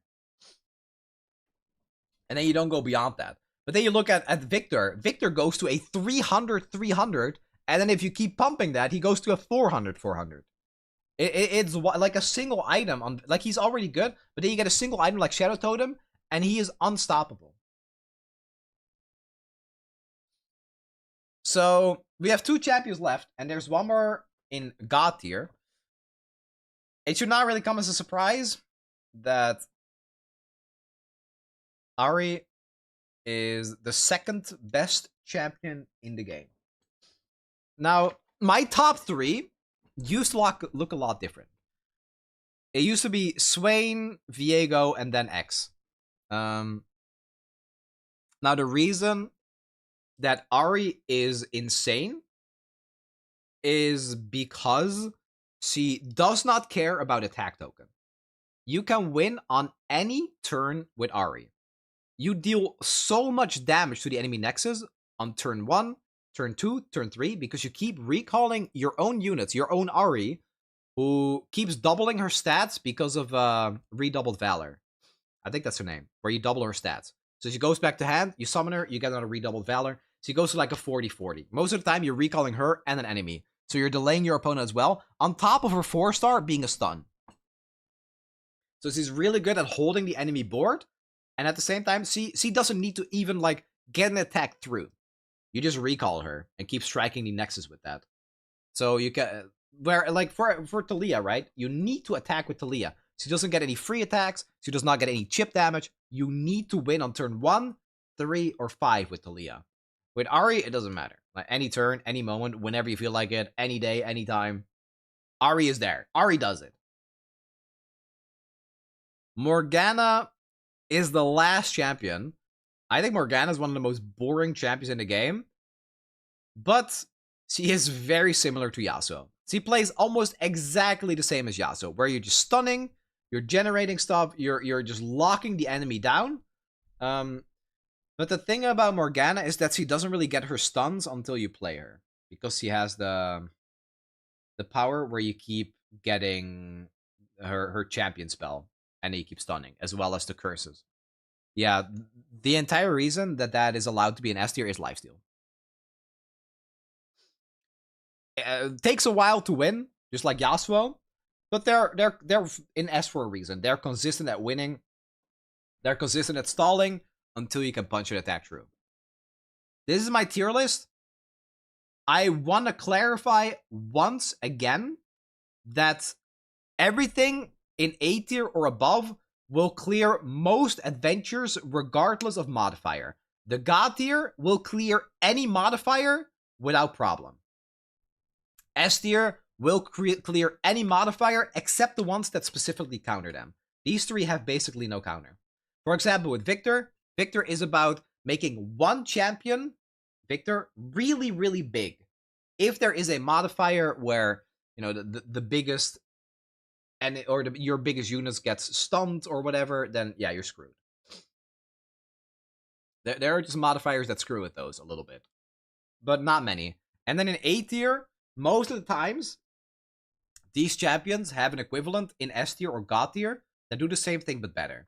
For example, Misfortune is really, really fast, but Lux is also really fast and does it slightly better and more consistent because Lux gets big stats. Misfortune is good because of like the attacks and then the skills that do a lot of damage. Everything in B tier or below have a hard time clearing certain modifiers, and their stats most of the time are very capped. They don't scale well into higher end adventures.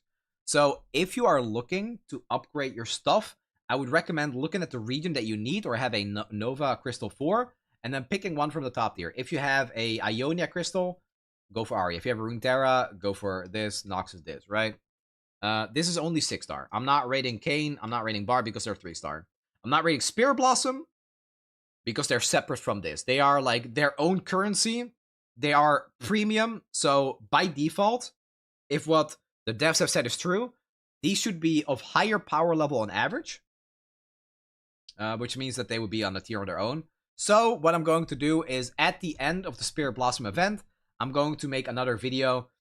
Probably not a tier list. Maybe just like I rate all the 6 Spirit Blossom champion. I give them a mark based on each other. Let's say the weakest Spirit Blossom champion ends up being Evelyn. So he gets a 1 out of 10. The strongest ends up being Teemo. He gets a 10 out of 10. And then I rate the other 4 between that.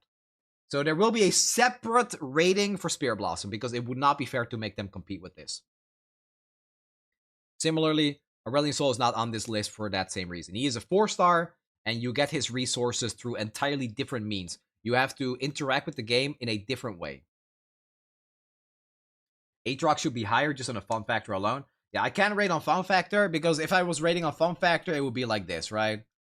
Like, that's what fun factor would do. This is a tier list based on the best relics available, which you can find here in this doc. It is linked in both chats, and it's in every single Sunny TV video in the description. Will you do relics tier list? Maybe in the future. I'm pretty happy with this. Like, again, there are champions you could probably move like 2 spots left or right or something. But overall, I think this suits what I was going for. Yeah, I should add a screenshot for this, right?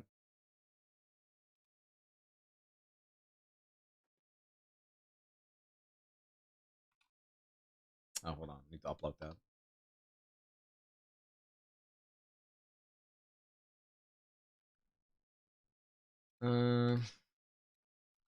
Adcom.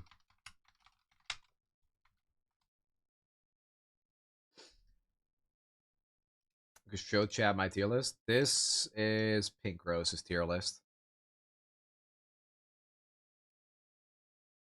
Relic tier list now? No, I don't have them. I don't have a tier list ready. It took me a while to make this one because I added all the borders and added better looking images. Maybe next time.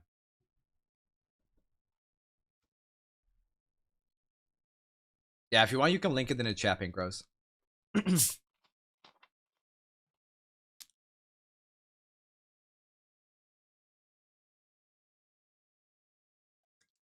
Heimerstinker is dog tier. I think Heimerdinger is really fun to play, but really, really lacks consistency.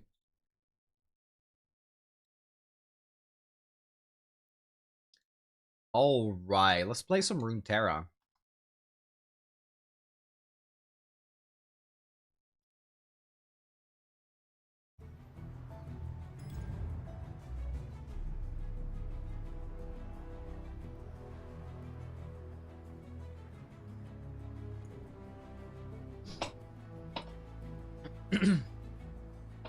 So exclamation mark POC tier list and you'll find it. We have to complete some quests.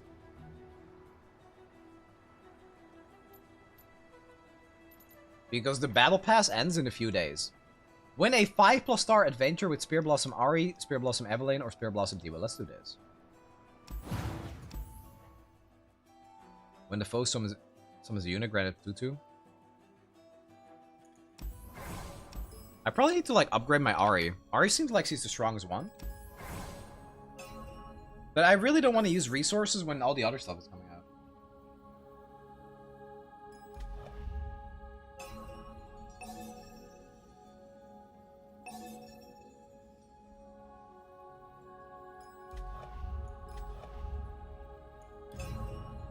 I'll try it.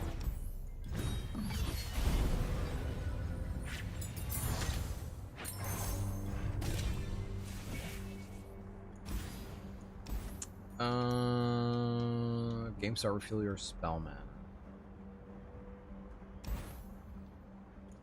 Kinda have to take this, even though I'm wasting like one of the runes.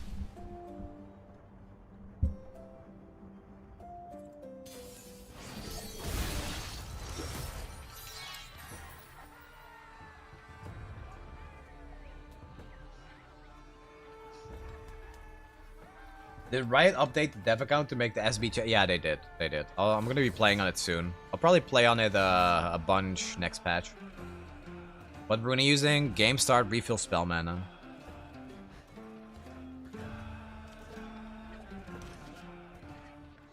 I don't really have better.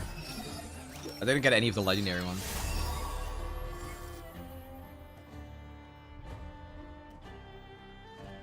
What the hell?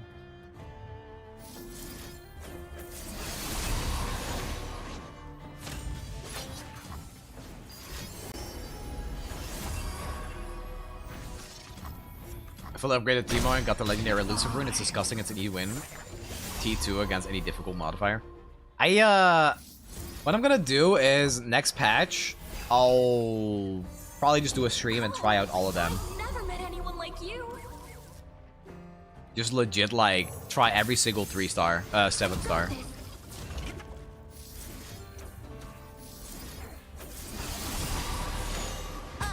That's pretty strong, man. I don't know.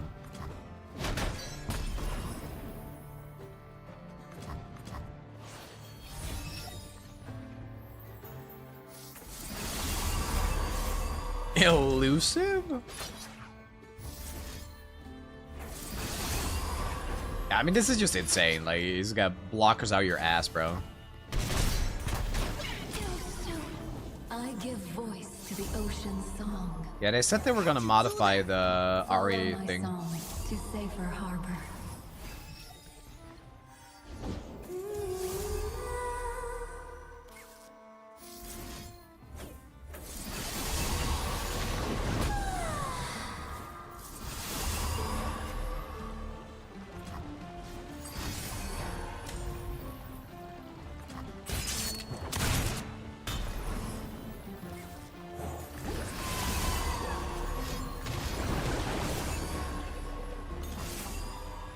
All the new champions seem so fun to play for Spirit Blossom, it's actually crazy. I'm really surprised with how hard they cooked. I was not expecting it. But honestly, they've been cooking. They have been cooking. Every single time.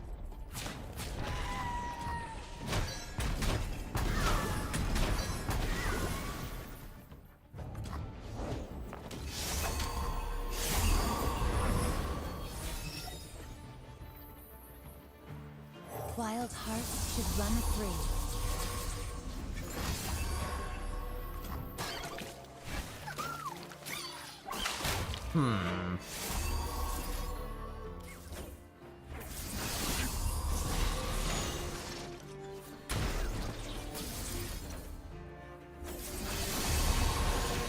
Ami.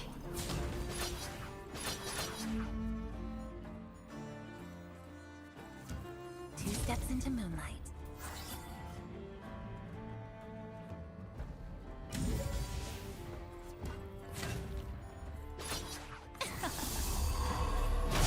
I am a huntress. I am Vestaya. I think the best are Kindred and Teemo. I have a really hard time telling how good Teemo will actually be. Like, Teemo looks really good, or Kindred looks really good, but it's like this balance between I need to mark stuff and then I need to do stuff to things that are marked. And sometimes that, like, that balance is hard to strike, if that makes sense. Eyes on me.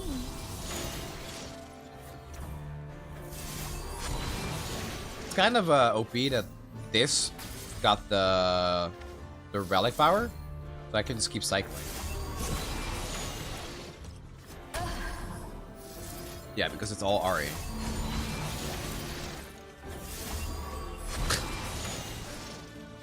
Ami.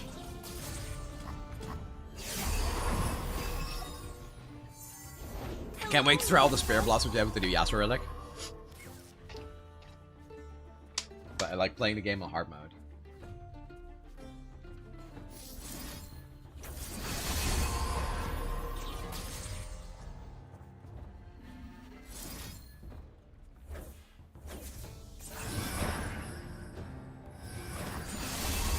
A chase.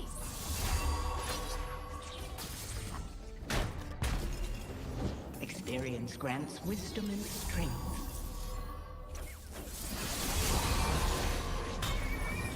It's taking so long to win, bro.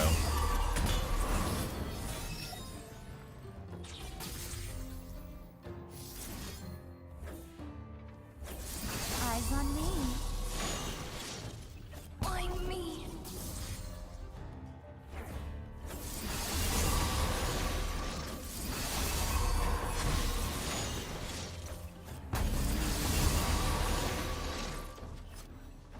Like, this is ridiculous. I think my deck might just be all Ari.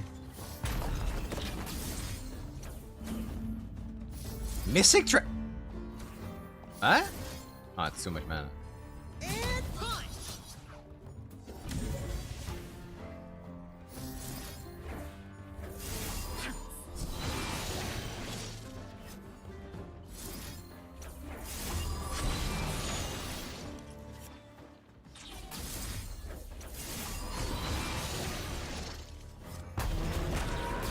Too slow. All right. Naturally.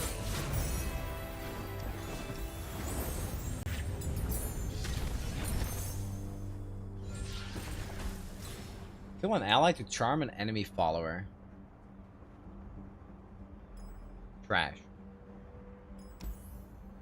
What?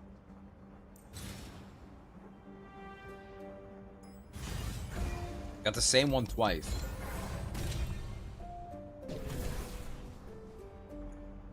Morgana. The Rash? I think I have to go Ezreal. I might legit be like by only link up.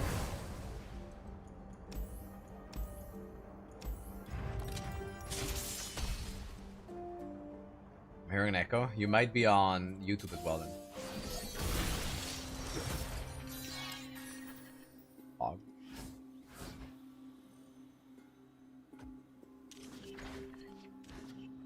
Does this always get Grifter's deck?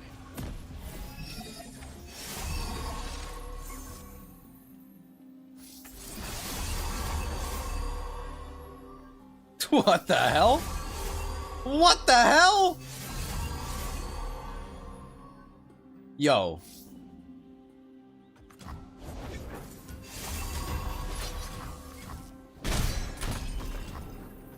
Wait, what? These are dangerous lands.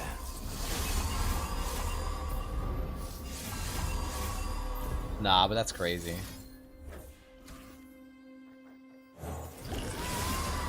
So now there are 9/9s.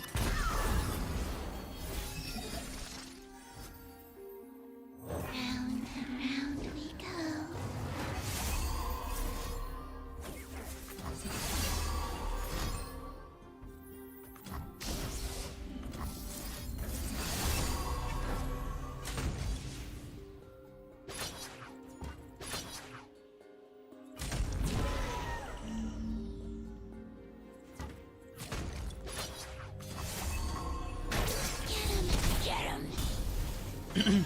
Also, like it's pretty consistent, but it takes a little bit long.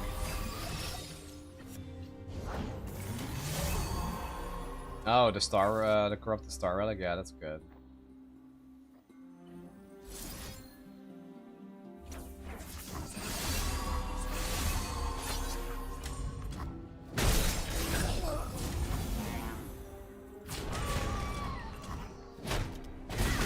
A gift from the river folk. My search is over. Now I feel like when hunt. Ari's leveled, your opponent just stops Here attacking. I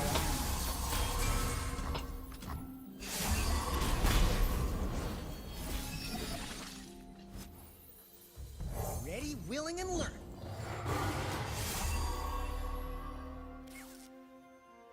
Oh, excuse me.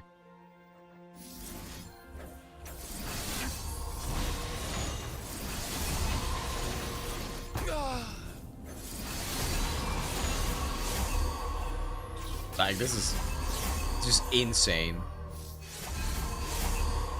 Look at this.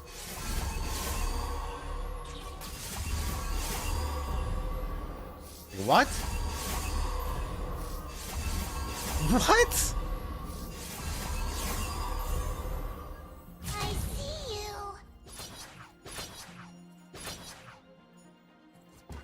And punch. Too slow. Bro.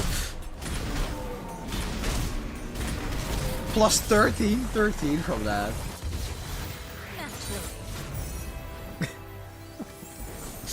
Yeah, the entire deck was just one card. I'll take it.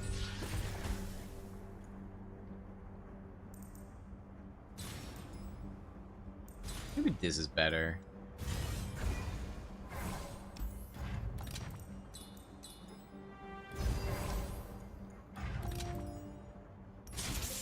Barriers. I don't really want to add more spells to the deck because I want the Mel Relic to land on good ones, like not that one. That one is not great.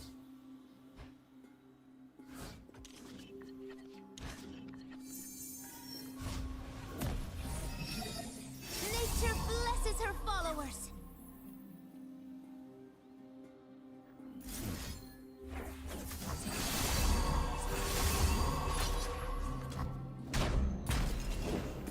Nature blesses her followers. Nature blesses her followers.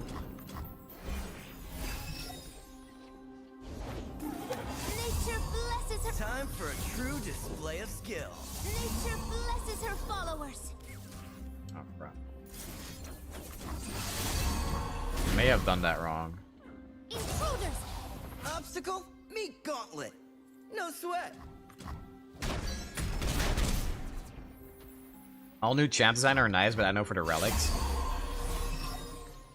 Yeah, I'm basically in the same boat. Forest and I are The Yasuo relic especially is just like, yeah, Stop this eating or no this more just kind of sucks, bro. Eyes on me. 2 steps into moonlight. Watch and learn. The forest surrounds us.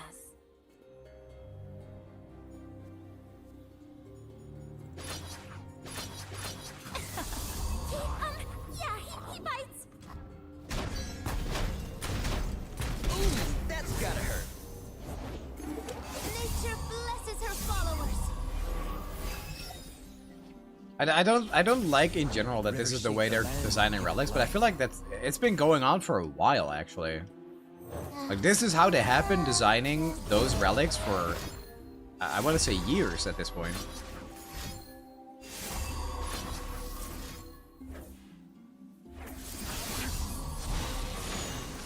You're gonna be sorry.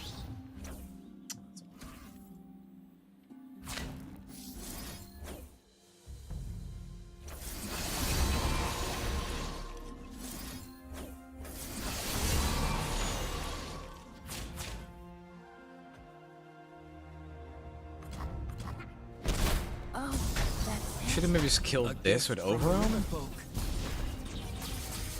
Yeah, that would have been better.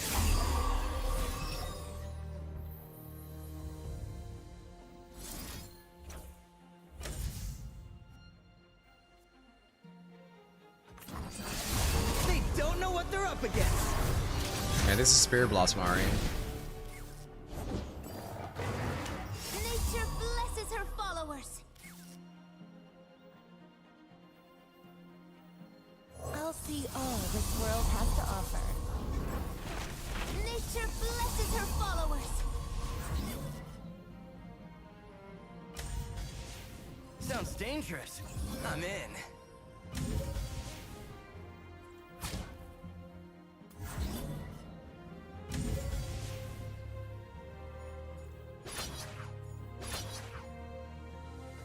Too slow. I'm saving mana for this.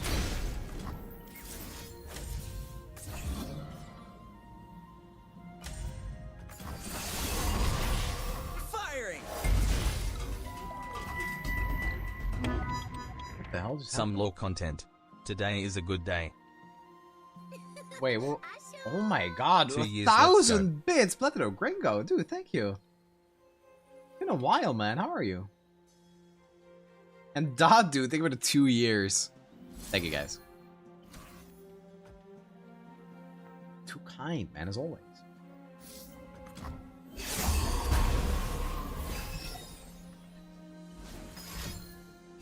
Are they opening? Okay, they're not. Nature blesses her followers. This is the only overall. Eyes on me.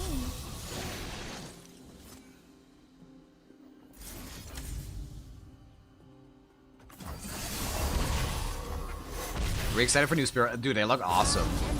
I really like the last batch of Spirit Blossom stuff, but these look even cooler. Shouldn't have done that.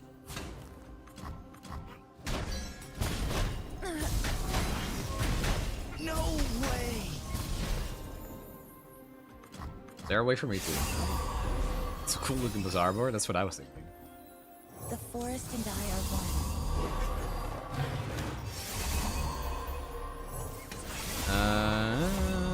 Okay. This is 4 damage. 2 steps into moonlight. 5 damage. The world's heart beats Is LOR still with receiving mine. new call? Yeah, we're getting a really cool patch on Wednesday. I'm playing Bazaar on Wednesday though, but Thursday I'll try it out. Naturally. They completely absorbed in a negative way with that new job. Decided I would rather have a life, and so I quit on Tuesday. Oh, dude. I'm sorry to hear, man. Quitting on Tuesday. Like, did you decide that recently?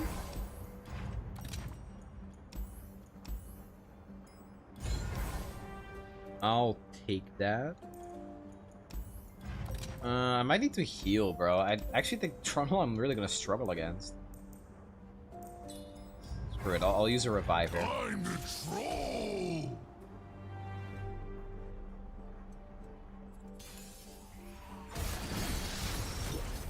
I low rolled.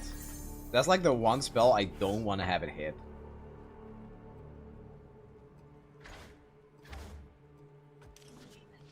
LOR no longer supporting PvP is kind of sad. I agree. But at least the game is still here, you know. At least we're still kicking. This'll take the chill off. It's a 9. The trolls are going to war. I will die pretty fast to overwhelm. Snow Sunder, huh? Good as bone shiver. I could. 4. Me here and ready for fight. Ha! Now whole hunting party here. How'd you do that? What the hell, bro? They played their entire hand. For one less unit than I could have lived.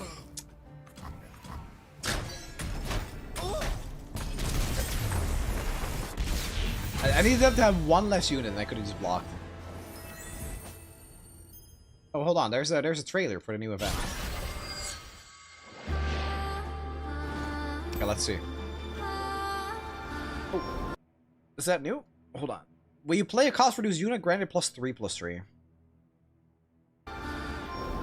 Pretty good for Yasuo. only purpose to fall. Yeah, I'm not reading all that again. My kind Oh, there was like a little... Was there an effect for that? Oh, there's like a Follow this little path until the end. thing around it. The younger brother. What is your most hated card, LOR, and why? Seraphine. RNG Will bullshit. regain my honor. Random amount of damage output. Uncounterable damage. Random cards. Please show it. And mind, honed and sharp.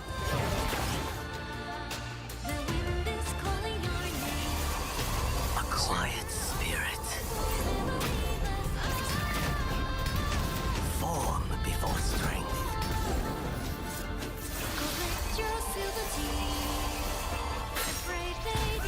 My lesson is complete. Embrace life. I want to see this. Hold on. Okay. Okay. Yeah, that looks sick. One to remember us by. The Beast. Oh, it's called Spirit Blossom Kindred. Enemies are permanently marked. The hunt begins. Hunt it down. Oh, that's why the excess damage matters. This is Seraphine. It's kind of hard to read. Can I zoom in? Oh, yeah, I can. When I'm summoned, create a random new 2-cost spell in hand. So this was like... New means a card you haven't played yet. You've played 9 plus new spells, and then once you levels up... when I'm summoned, create a random new 2-cost spell in hand. The same. But you play a new spell that costs 2 or less, copy it. That looks fun. It looks really fun. That's what I thought too. But copying spells has been really broken in Runeterra because of Ezreal. So Ezreal says, when you play a spell, deal 1 to the enemy nexus. And this happens instantly. There's no way to counter it. And with Seraphine, they get doubled up. So you play a 2-mana card, a 3-mana card, and then you just have like 7 or whatever mana to play really cheap spells. Is it old Seraphine? What do you mean? And there's also this one. Back alley bar. This is what matters. So he summons a back alley barkeep. So this is also gives you a random card. It says your new cards cost 1 less. So it's mana discounts, random cards, uncounterable damage. The unholy trinity. I have an entire video on it.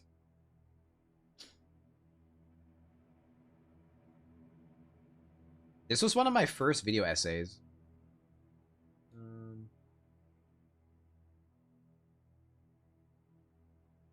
me see if I can find it. 1 second. Deck guides. Oh, here it is.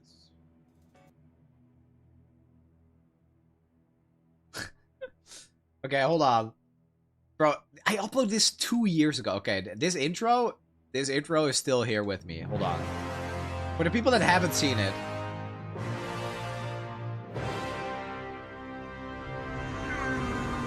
We're super familiar with the flaws of our favorite genre. Spending an entire paycheck just to try another deck, metas that get solved way too fast, over-the-top RNG deciding which player wins, over-the-top RNG. What wondrous discoveries await below? I was so proud of this edit. It's a people problem. I'm your man. Hi, are you all online for tickets too? Well, Okay. Holy shit. Honestly, it was just random hate, man. I was just hating for fun. But I thought it was a pretty entertaining video.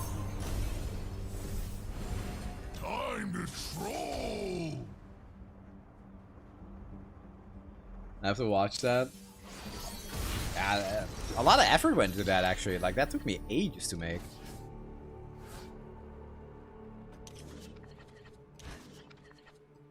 Miss level 2E. What does it do? I'll give you the honor of telling me what it does. I have bestowed upon you this honor. For I am too lazy to go back. The trolls are going. What's that about you running for Ari? He seems real slow at the setup. Always ready. Ephemeral as of overall. I don't really love this because my units are somewhat small. I think this setup is really good though. Oh. Thought they'd play more. Bow to your king.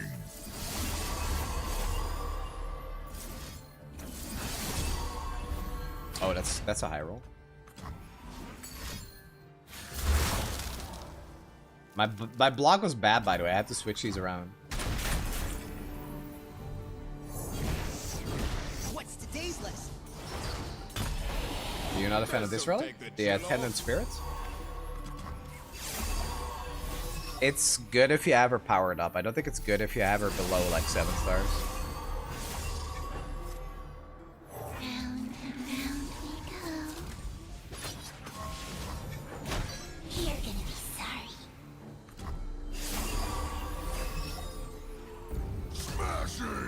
Watch your T-list. Where's Timo? It is 6-star only. So not 7-star, not 4-star. Yo, stop that. This is really scary, dude. When they play that, I just kind of lose. It's not exactly legal, but it is exactly awesome!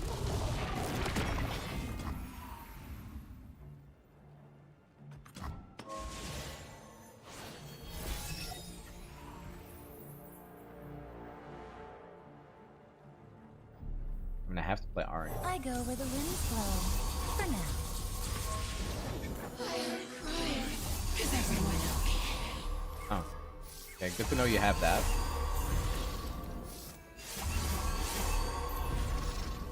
Light steps. And punch! Too slow. I need to win with Ezreal now.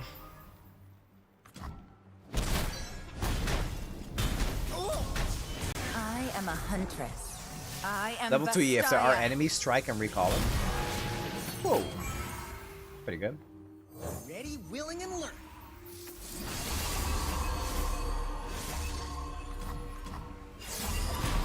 PNG level up, bro. I don't mind it. I really don't. The faster the better. I actually really don't mind this either.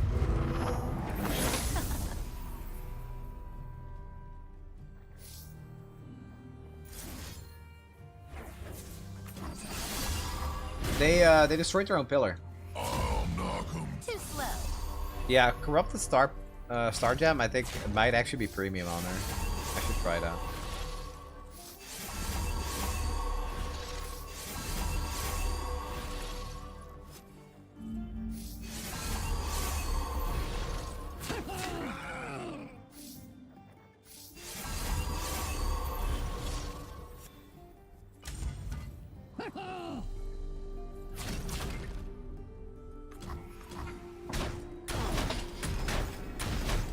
Okay, if I can draw Ezreal, I can win.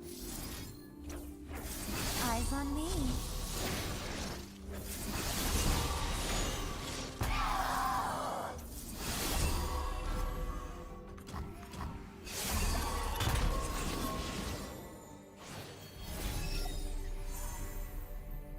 Don't blink. Ezreal also gives something ephemeral.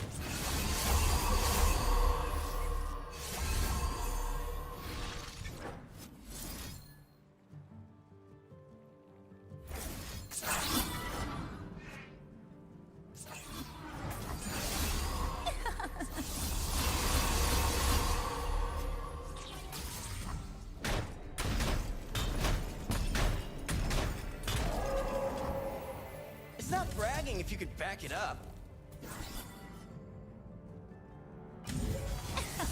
Nothing's tougher than a troll. Can win. Is Silk Song too hard? It's not too hard, but it is hard. It's not an easy game. Aw, my Ari.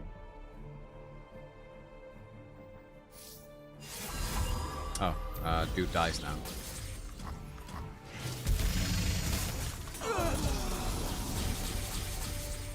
The hunt eternal. Captivating. Smashing. Too slow.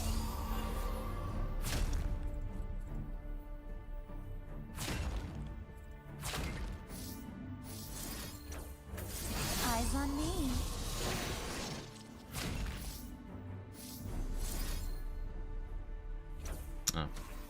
Oh. Could have done that differently.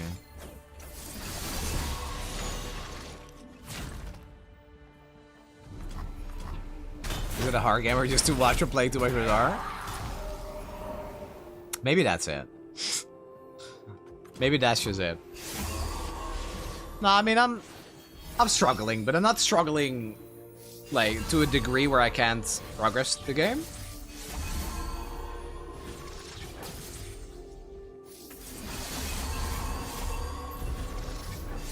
I'm mostly just having fun making content on it. I made a couple of shorts that went viral, which is really fun. They look angry. I have a short that's already almost at 1 million views now. So maybe I have to become a bazaar, or I mean a Silk Song content creator at this point. Oh yeah, it's almost at 1 million. 960k. What are the live numbers?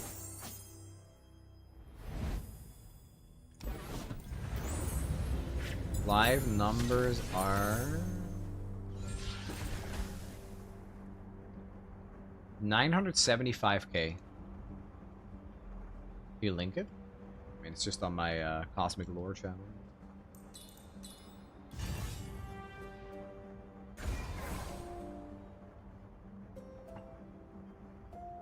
Final Blessing might be the only good spell in that default deck. I have a love-hate for Grixis upgrade on though.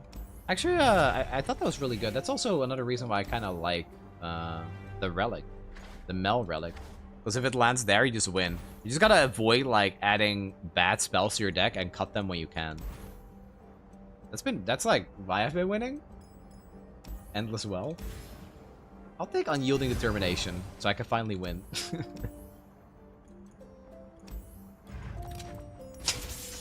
Bro, I love Endless Wealth. I wish it was actually relevant for once. You already finished the Silk Song? No, I didn't. I'm in Act 2 still.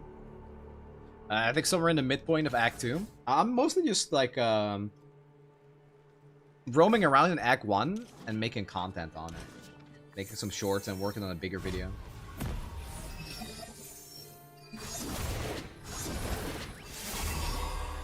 I can't fight the Cosmic... It's renamed to Cosmic Lore. I linked it in the YouTube chat as well.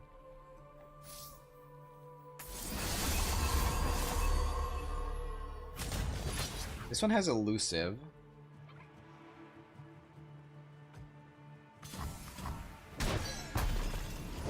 Fight or die.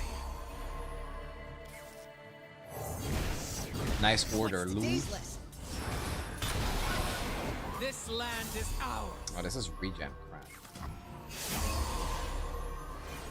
Oh, this could be bad. Can A lose. single empire ruled by the true king.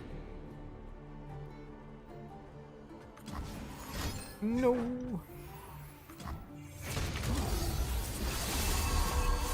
Ah, I think I'm cooked.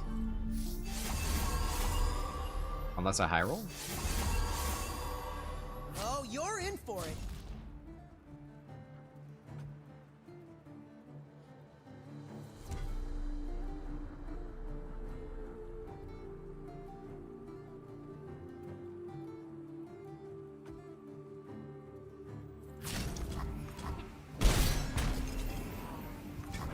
Every fighter falls. That is rough. Focus. Focus. I shouldn't have blocked this. Left foot. Left foot.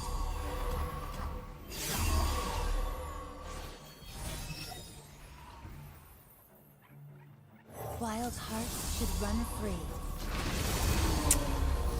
Yeah. Too slow.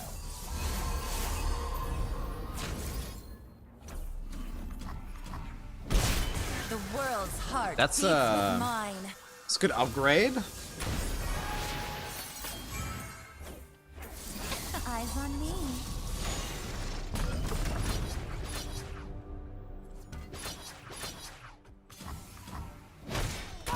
Oh, I didn't think with Ari. Oh my god, I'm stupid. Oh, damn it. Big Inter.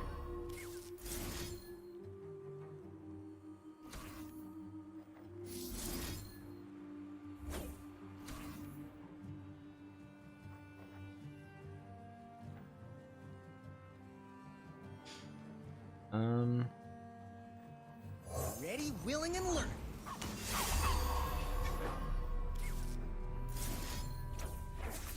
Too slow.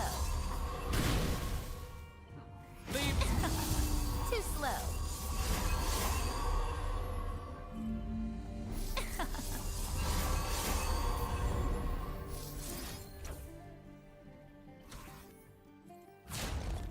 Oh, you're in for it. I'm alive. Too slow.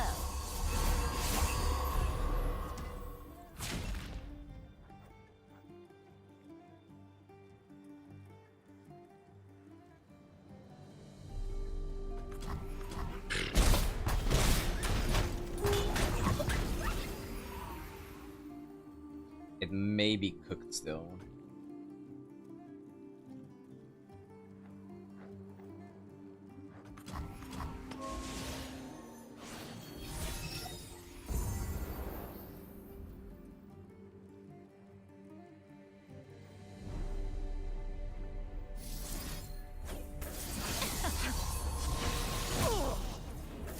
Too slow.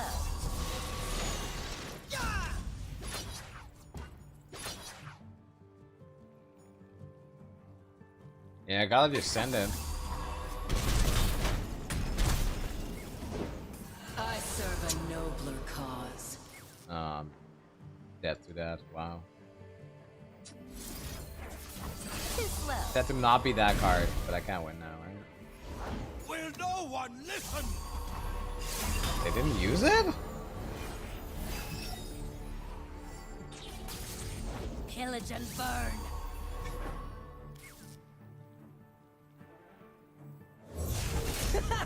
Check me out. Don't blink or you'll miss me.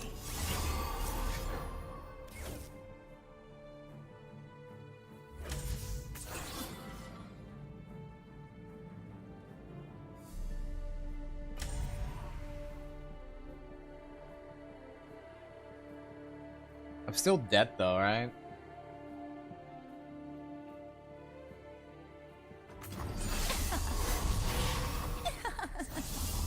Tier list? Can we put Vlad in S tier? It's done. Vlad is S tier.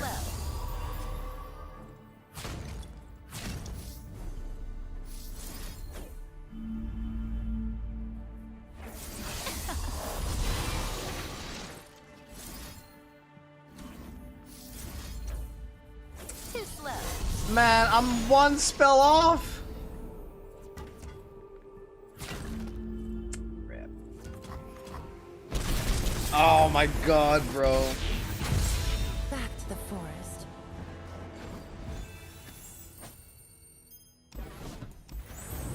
Spirit Blossom Vlad next patch, bro. I would. Oh wait, I have another revive. Wait, what? Oh, it must be one of the nodes, right? Huh.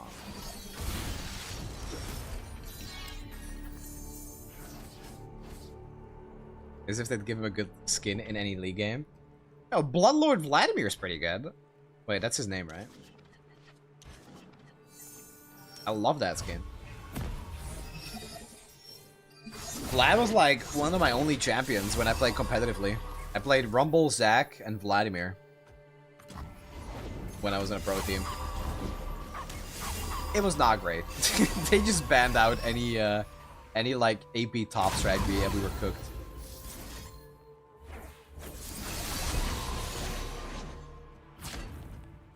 Well, GG. I thought you'd never ask.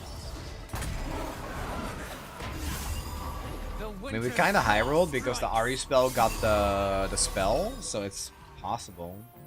I'll see all this world has to offer. Too slow. Eyes on me.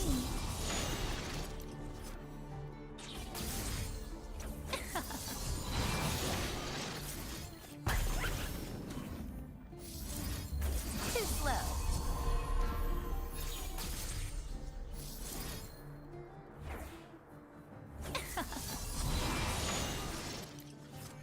Yep. All right. Too slow.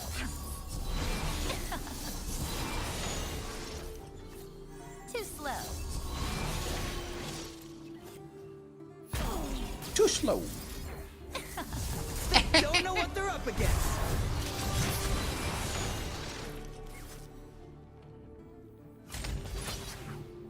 The forest surrounds us. Light steps. Too slow. Too slow. Can't stop me. I mean, if we don't get Omega cooked, maybe? We're thinking about the new champion. Yeah, they look awesome. They look really, really, really cool. Super excited. They cooked pretty hard.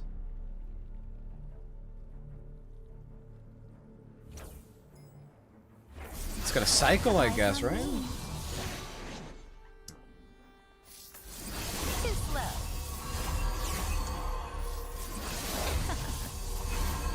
Oh my god. The Winter's Claw. Hide and seek, huh? I can't really give up Ari. The chase is on.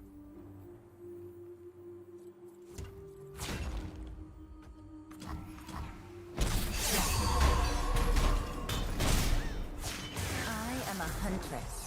I am Vastaya.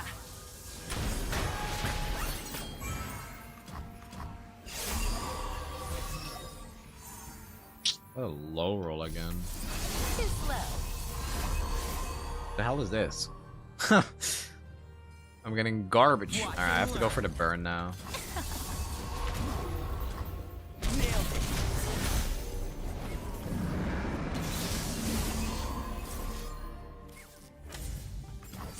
Too slow. Firing. Hey, Krabby. That's my resting face.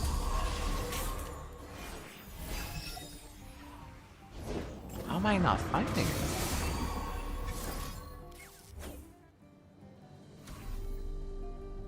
Draw a unit.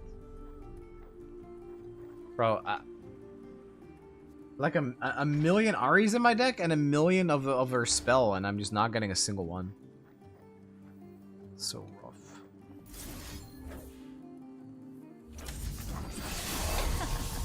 A chase. Oh, that guy's terrible. I'm dead. Too slow.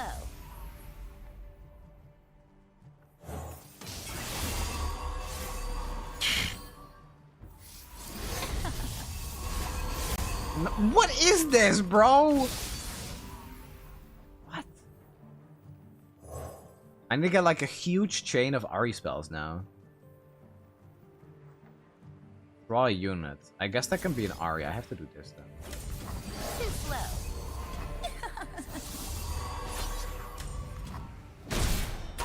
I didn't get it. That's insane! Like again on 3 HP! It was 2 and then 3! No way! I have so many spells that cycle.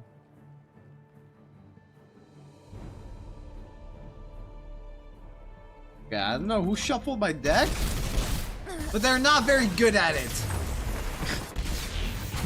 God damn it. Lucky. Shut up.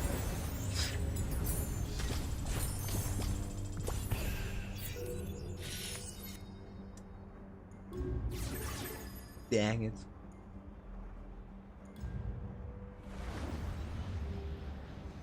New followers look cool. All of them.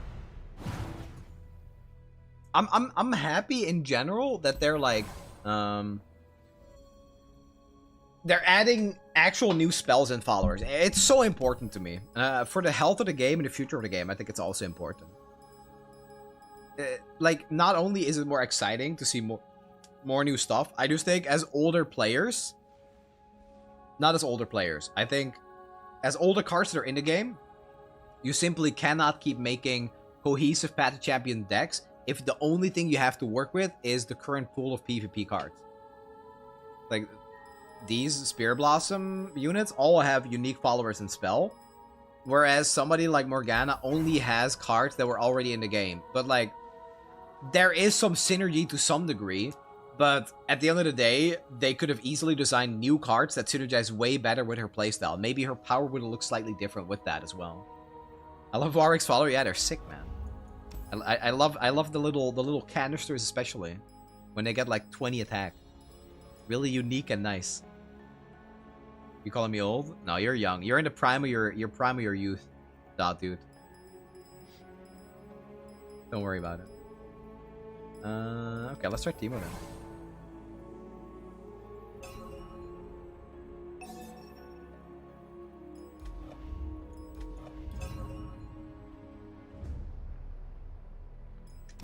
Could I actually do this? I haven't done this yet. I think I kind of struggled here with Teemo, but I'll try it anyway. What's a path exclusive spell that costs 1 and gives you all of your mana spell mana back? That's my favorite. Yeah, it's I think it's Bottled Constellation. That one, I've done some degeneracy with that. It's a good one.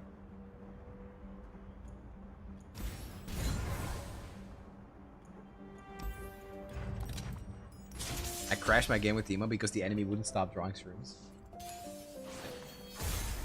Was it like an infinite chain?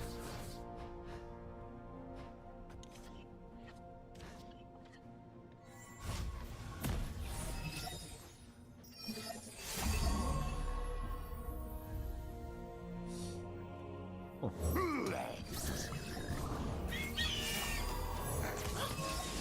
I'll write my own story. Get him, boy! Defend and protect. Get him, boy!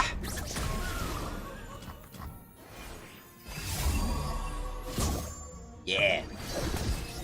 Oh no, it's an expensive. Another day in the field. At your signal. They didn't even pull.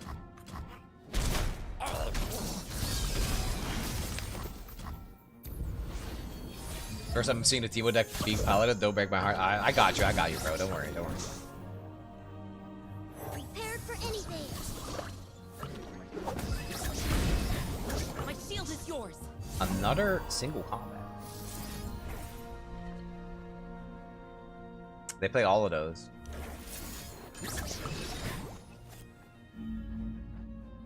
Swiftly.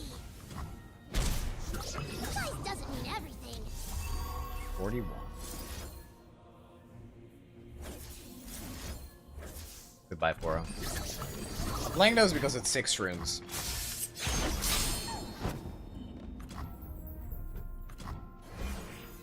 Did you block with Teemo? 3-2 elusive with Lysa would have been awesome. Why you waste that? It was totally your choice.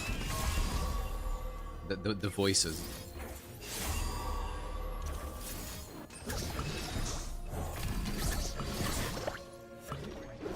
Ooh, 6. To the base. Can't fight on an empty stomach.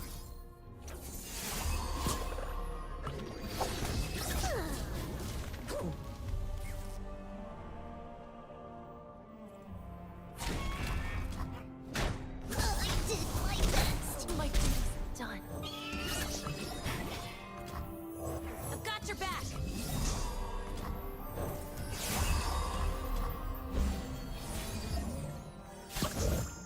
No, they're dead.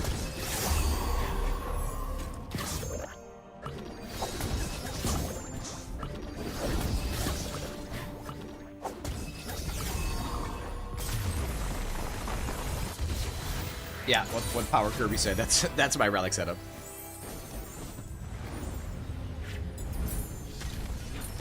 The rune Loki looks better than most of his other things would be.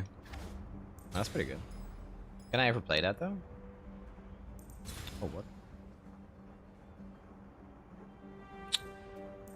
It draw. No, I'm thinking this. They discard a card, I draw one, and I stop one of their attackers.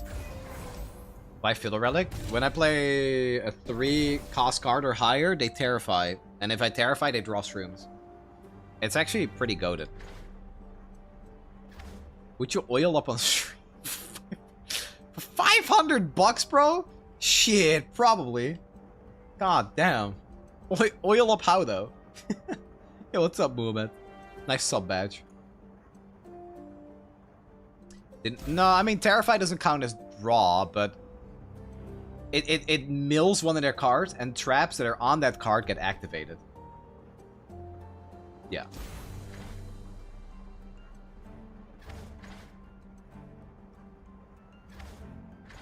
No, that's pretty good. The Diddy type. My destination. Bro, what do you mean, the Diddy type?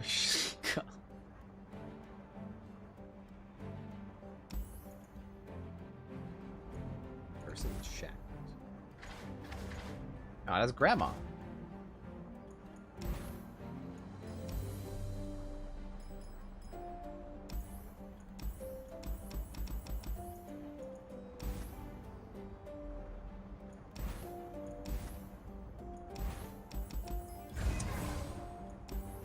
How bad could it be?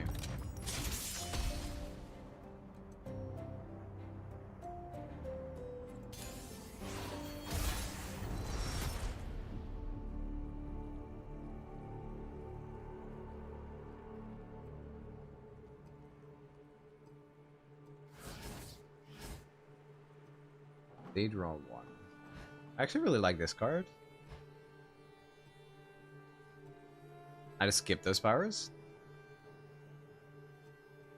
Most of the time, I think they're pretty good. It's a good hand.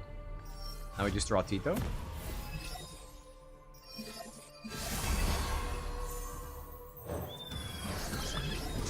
If they're out there, I'll spot them. I've got this. Yoink. Step lively. Oh. Oh, spittle spat. I would laugh at people who did that during PvP. Yeesh. Joy is a good look in a book and a cat in the lap. Whoops. For the homestead. This isn't the way.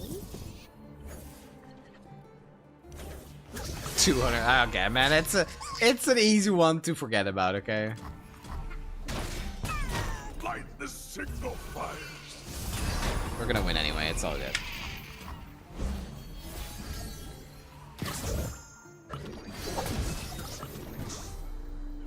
Damn! Another day in the field. Damn! Oh no. My first Alert the village. hear the winter's Yo, what's going on, bro? What? Zip. Took the bait.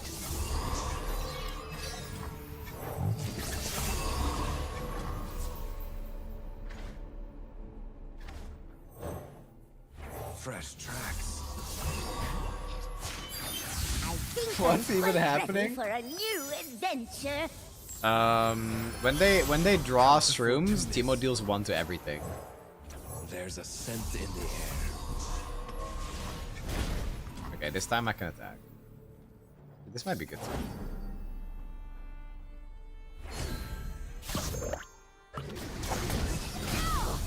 My first scar.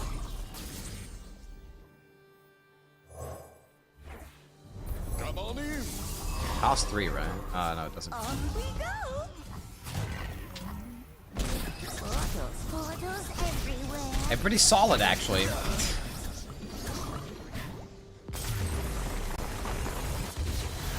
underestimate the power of the Scouts Code.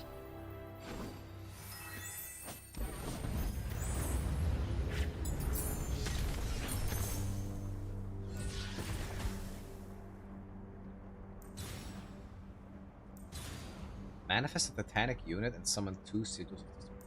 This has the Terrify. So with this sign, it says Terrify 1, but I have to Relic, so it means it's always Terrifying 2. That's really, really good. Kind of like this, though.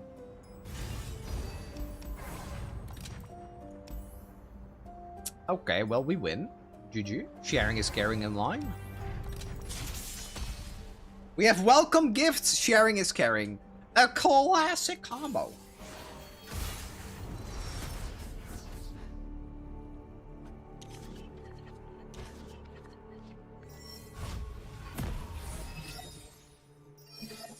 Two Timos with 0 Kianas.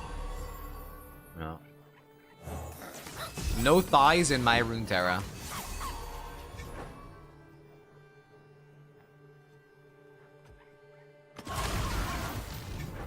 I think I lost.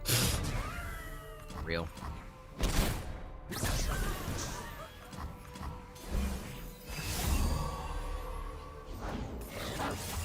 Nothing like the great outdoors. They threw no shrooms.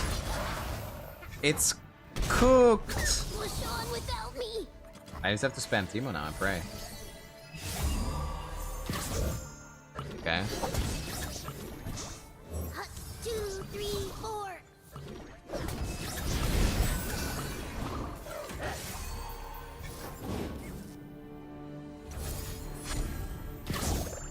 Okay.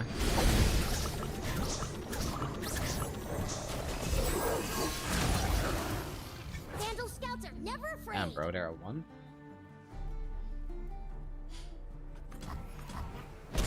Well, I did my best.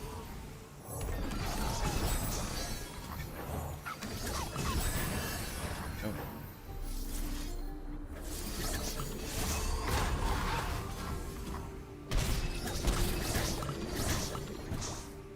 It's so cooked though, man. Maybe this is good. 4.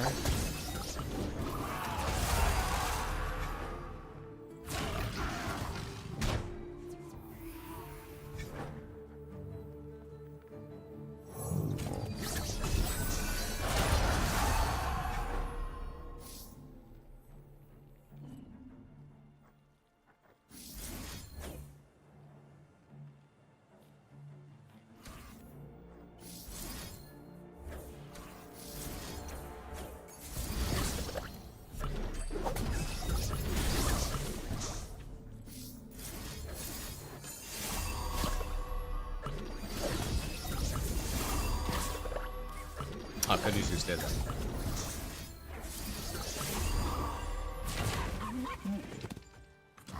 I mean, they're just dead when I play Grandma.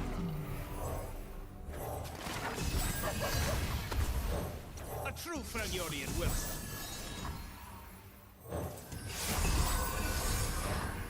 Oh, this.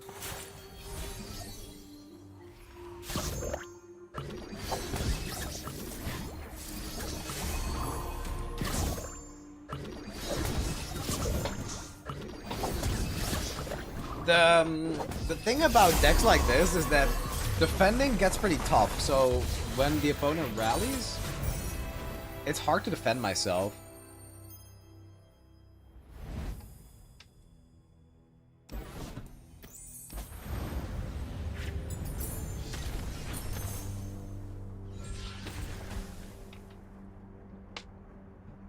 I'm taking this, bro.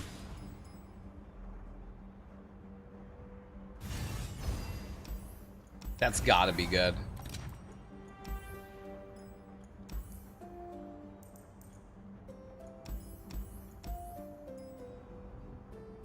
Oh, I don't want this. I'm gonna discard like horrible cards from them.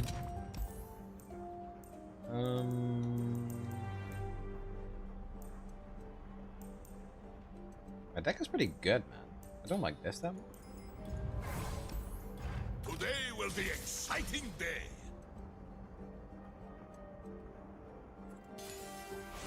Yeah, Teemo 6-star looks really fun. I mean, I was gonna unlock it for sure, but now I'm not so sure anymore after seeing Kindred. Kindred looks even more fun somehow.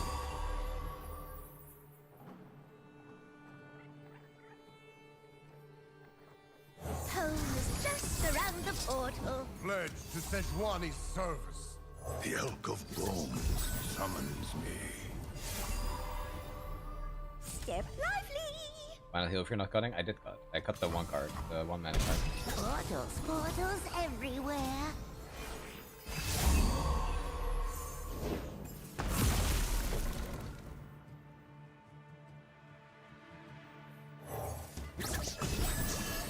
This is kind of fine because I'm not dying here. White. Another day, another fight. Give him 6-star is good for setting up 4-star, but you still need Overwhelm. I mean, you're not wrong if you want to hit fast, but I really hate Overwhelm. I really pray that she has a way to win without the need for Overwhelm. It seems like her deck works well enough that even without Overwhelm, you're going to be fine. Because Path of Champion will be such a better game mode without Overwhelm. It's insane, man. It is easy, see?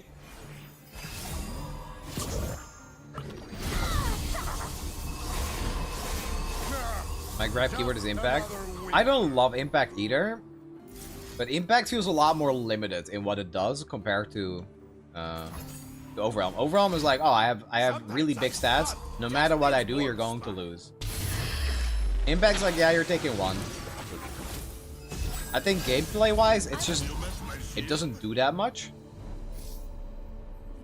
From death, life. Which means I also can't really get too upset about it. Because it does feel so minimal.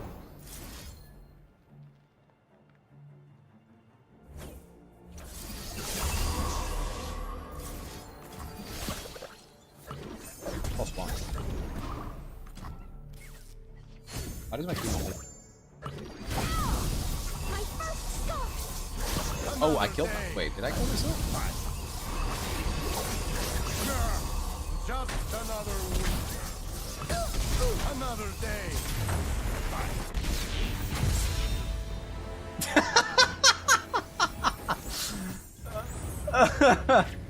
Right, Timo does one to everything. Today will be exciting. Oh my god. I was like, why does it say +2 health? I was just straight dead, bro. That's kind of hilarious, actually.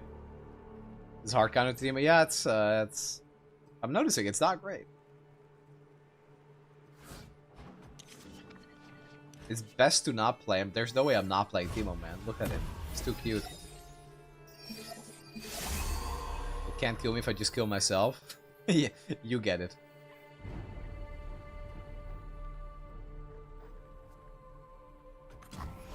Pledge to Sejuani's service.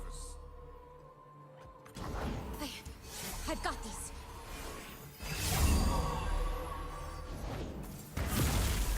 Oh no, you're dealing 3 damage The to me. Elk of Bones summons me.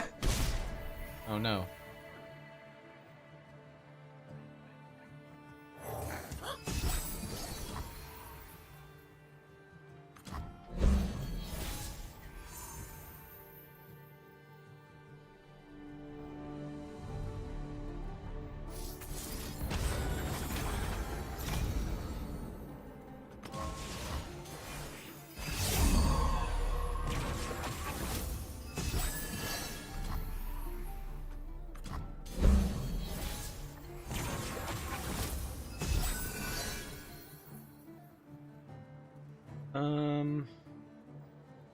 Free attack.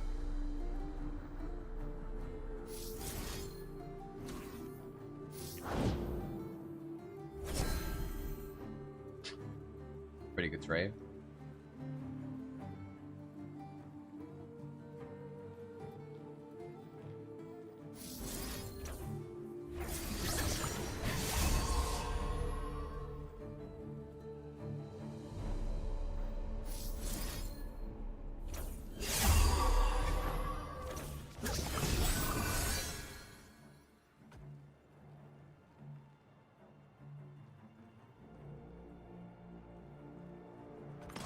The winter's claw will purge the weak.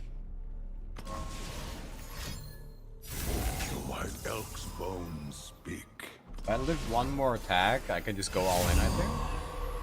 Call the Good luck. Have fun. Sometimes icy hot just needs warm smile. Like, I take 5 damage. Like, whatever.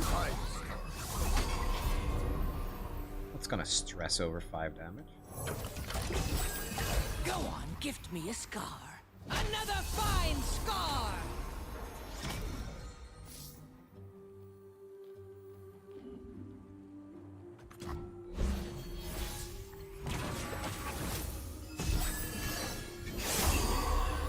Okay. Prepared for anything. Now that I have the extra stats, I can just OTK that.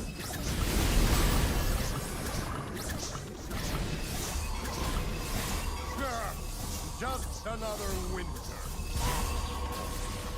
39. Safeguard our homes. That's gotta sting.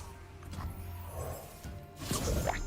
It has to be like a little bit slightly more strategic with it.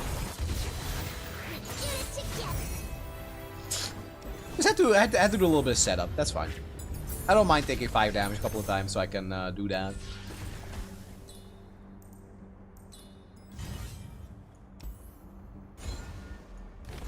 Probably didn't need that strike draw one. Your epic cards cost 2 less.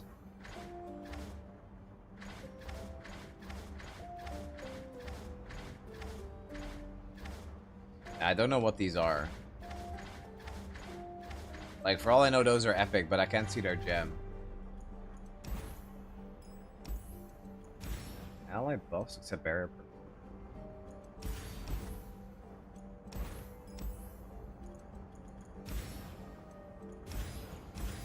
Terrible.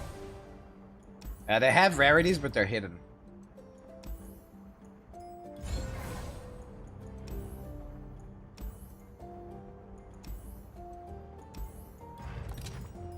They have a rarity. They have a rarity. All of them have a rarity. You just can't see them.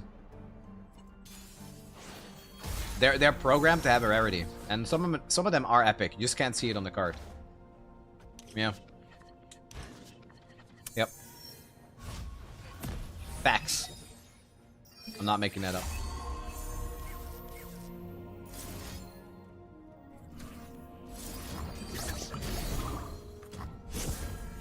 Confine and contain. Wow. Wait, you got rid of your unit. Step lively. You'll go no farther. No, it's not empty rarity. Where are you running? I didn't know either, but I got the power once, and I noticed that one of my cards got a discount, even though I forgot which one it was. One of them got a discount, and then after looking it up, yeah, it turns out they do all have a rarity that you can't see.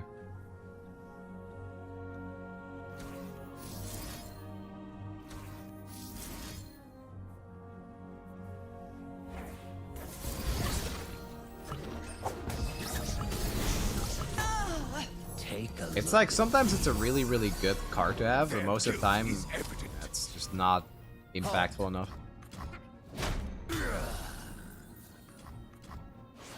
Elusive rarity. Nothing to worry about if you have nothing to hide. Whoa. History will judge you.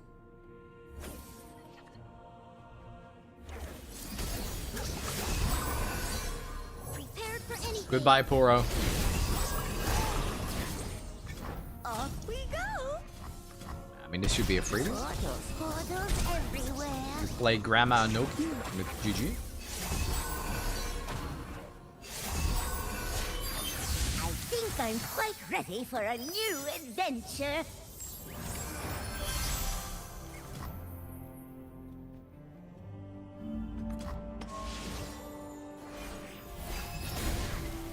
Have a peek at Discord. Magic has no place here. Aww. I can't show that on stream. But it's Toe sleeping next to you. A Demacian soldier is worth 10 The kittens are so cute, man. It's unbelievable. I love them.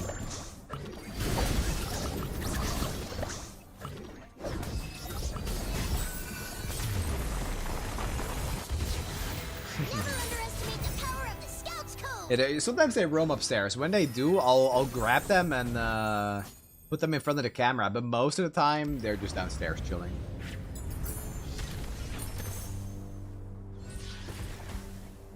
Copy. Oh, yo, double entrapment? Hell yeah.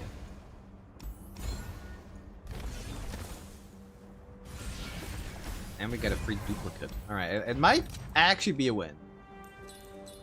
Grant the top ally in your deck +6/+6.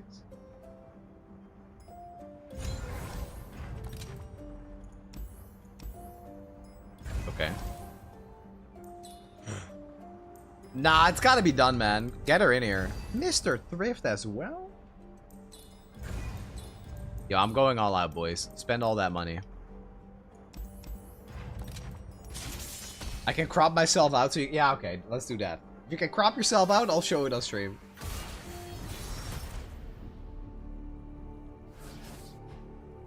So if I play this, it activates 3 times. That's pretty good.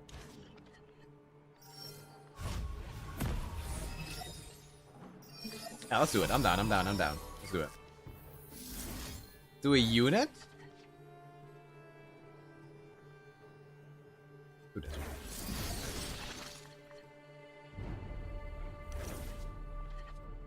Okay, let's see how many they get.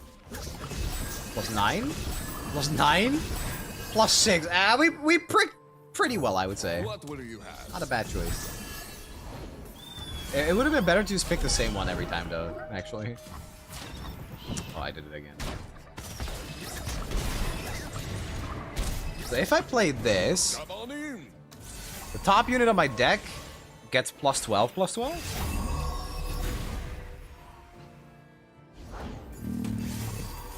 Get him.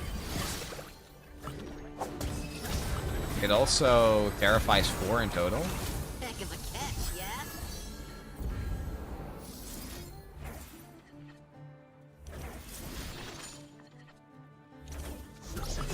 Bro, if they draw that Brianna, they're dead. Welcome They're to the actually King just cooked. Maximum cooked. Just let another interview. We'll see how it goes on Thursday. I hope it goes well. Nothing like the great outdoors. Done. Okay, guys, here's the kitty. Look at him! The way he's looking at the camera. He's so cute, man.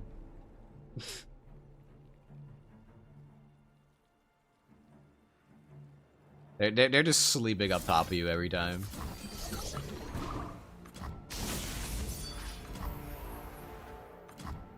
So precious. 78 pop caps. I can't play that though. Wait. Oh.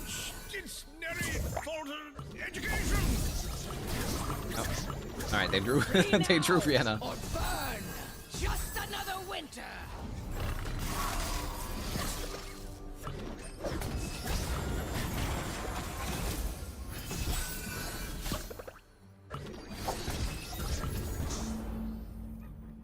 Okay, let's fish for a good keyword.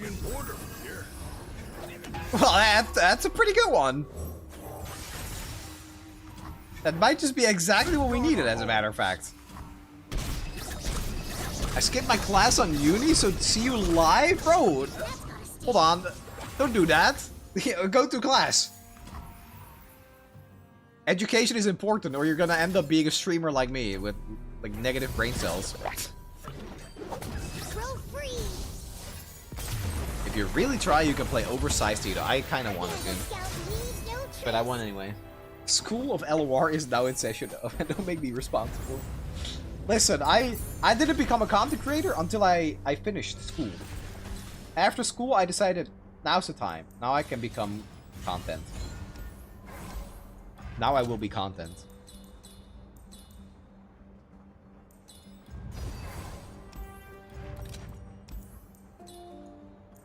I need to cut Thrift. Thrift, it's been nice, but now that Thrift is garbage collector, he's kind of just like, he's fallen out of favor.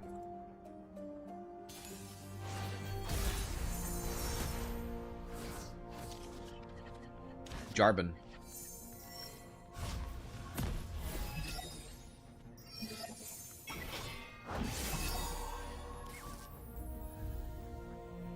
Yeah, let's start here. Ready for deployment. In 2 turns, Ava's gonna be 3 mana. What's new in the game right now? New powers, cards, adventure. There's gonna be the Spirit Blossom Part 2. I'm gonna have a video on Sunny TV pretty soon where I go over all the new champions and their powers and decks and stuff. Editor should be working on it right now, I think. Stand strong. Demacian steel protects me. This one. I want to pick the same one. Okay, I'll try that one. And then this one again. 9? 9? 9! What powers the plants rooms on Nexus Strike? It's I don't know if it's from team. Wait, do I not have a team? I don't have a team. I can't show you. One of them is a rune, and one of them is a power. I'll write my own story. Portals, portals, up and down and all around. I'm actually here. Off we go.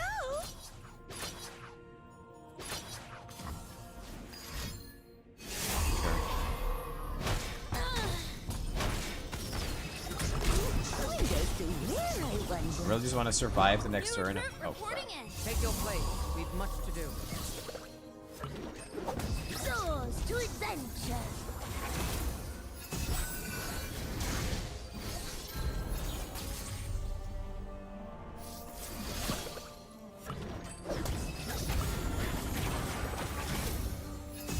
There's Timo.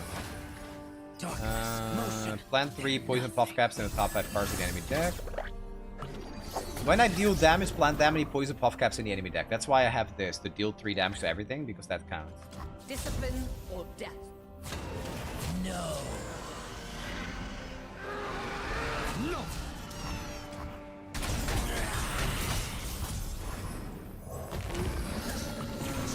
You see the 3 new champions? Yeah, it's gonna be on Sunny TV. Soon TM.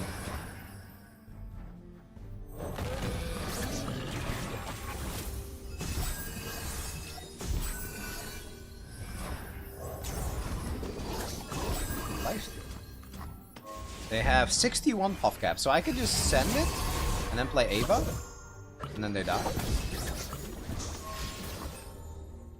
Oh wait, no, I can't send it because they're attacked. Block here then. Justice will be served.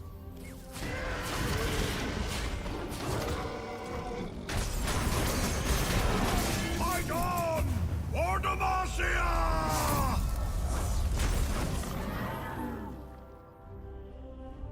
Vandal Self recruit Ava, ready to learn. Now there's 2 of them. I'll write my own story.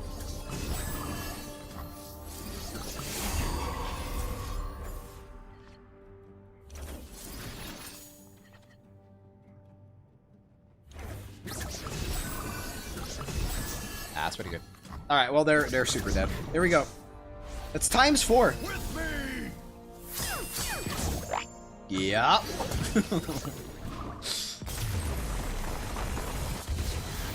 journey's end is just another's beginning. Nice.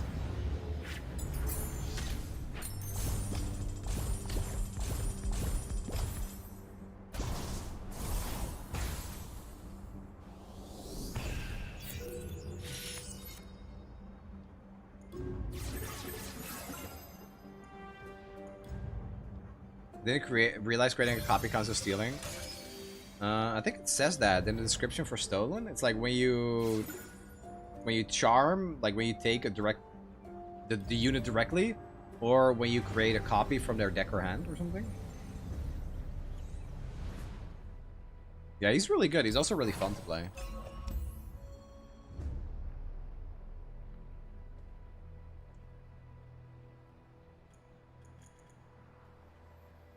Okay, I bought everything here.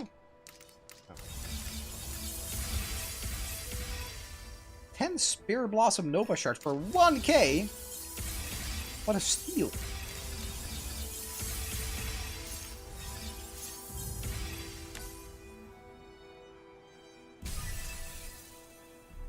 Honestly, all 3 of the new batch look more interesting to me than the first 3. But I do have to admit that the charm and stolen mechanics are really cool.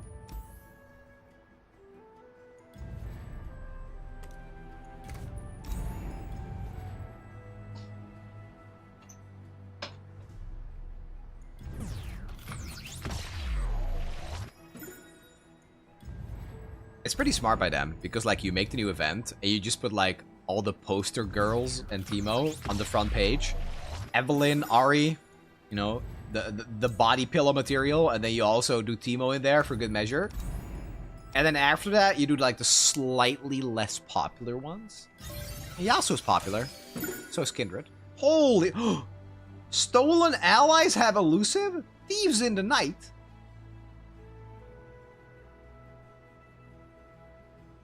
Okay. Which one is that good on?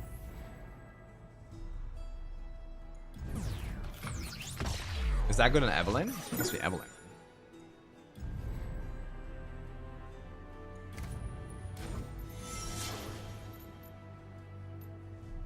You're saying Teemo's not body pillow material? I will not answer. Win an adventure with a Spirit Blossom champion. Attack with units that cost 5 or more? Spend 10 mana in a round, deal damage with champions from Noxus.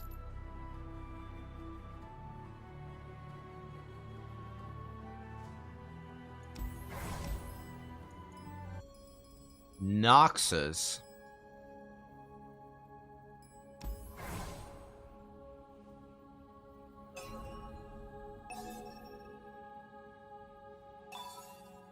I don't even have enough.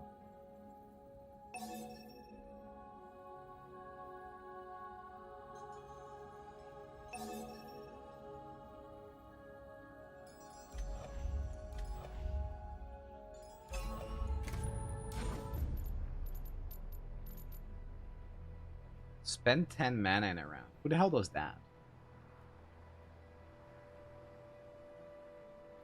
I could do both of these at the same time with Swain.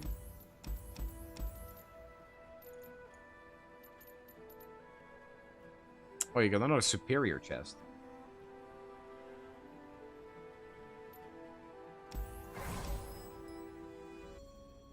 Really?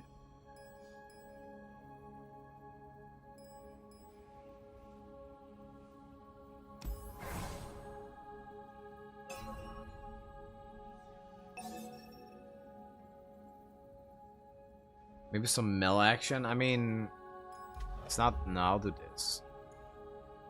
It's not that good with Mel because he just deals spell. So he plays spells mostly. Let's do Swain. See if there's a Noxus requirement here anyway. Oh, there is. I mean, my Swain is not like super juiced up.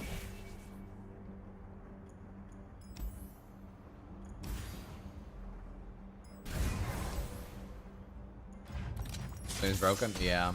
Yeah, I put him as second best champion, or third best champion in the game.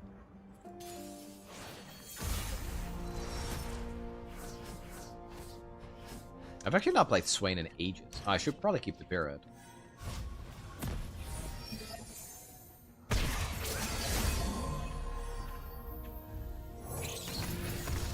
I'm actually here. Does that count for the quest?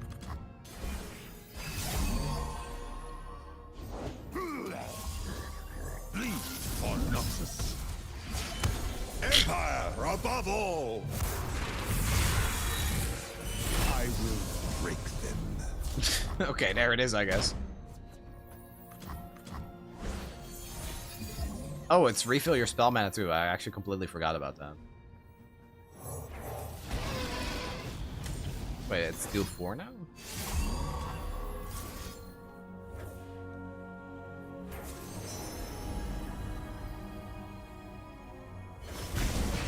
Lord Mullet? Such little life. I've got your back.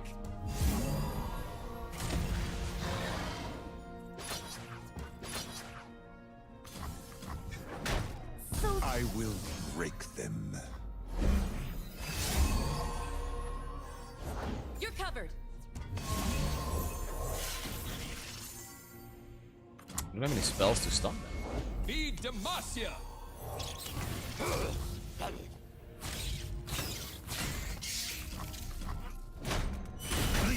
I think Fiddle 6 stars better than Swain's? Me too. Fiddle... I mean, I just made a tier list. It was Fiddle, Ari, and then Swain. Still really good. Thank you for the favor. I will break them. Explosives primed. Go on, Fang. Just like I taught you.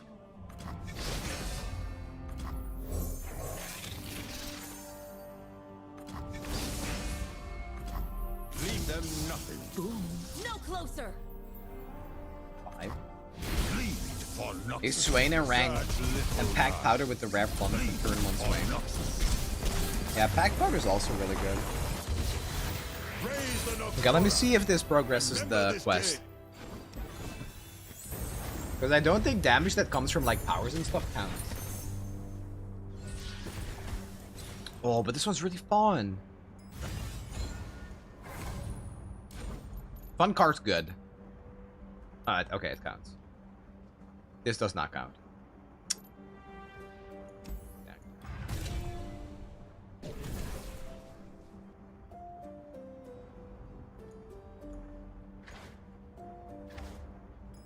No.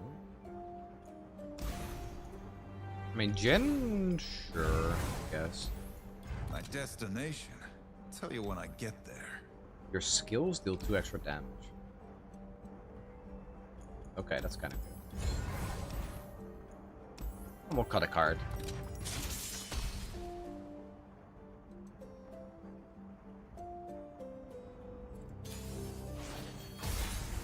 Well, Meowday. 2 of this. Focusing Crystal.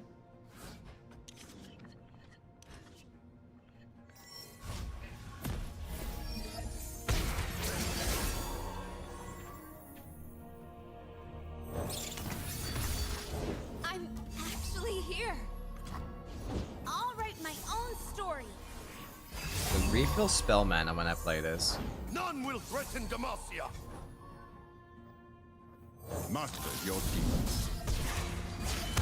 Victory awaits. I will break them.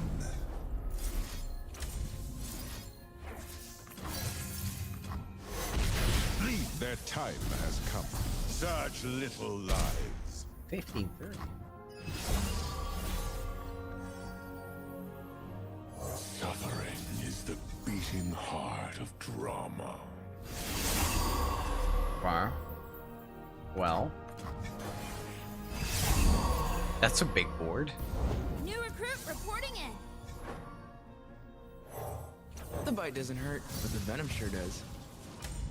Bliss comes in the moment before I fire. Today we turn the tide of war. I will give them a show to remember. This means 2 units die, that means 2 more stuns, right? Break them. It's so ridiculous. For Oh my god, wait, what were they thinking with Swain? This guy is ridiculous.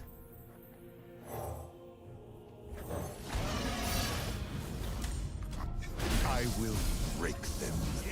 Yeah, I'm up. We are at war. Alright. I will hold the line. Bleed for nothing. Bro, it's actually crazy how good he is. And I don't even have a 6-star. Only one way.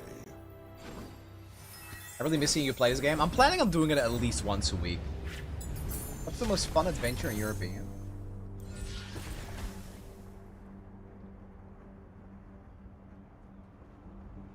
Yeah, 6-star is when you hit everything. Each card you've drawn this. I like this. Best 6-star pro in the game? I think the Fiddle one is better. The Ari one is better too. Yeah, this one is more satisfying. I agree with that.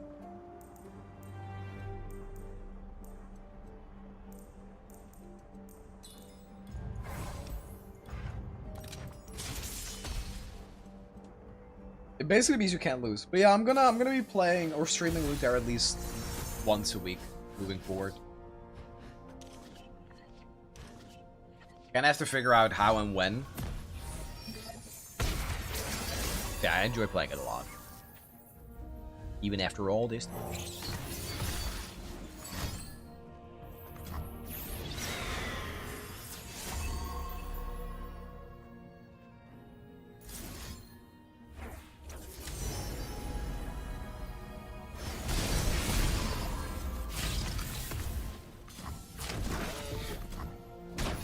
Now realizing this is live, yeah, hello. No cuts.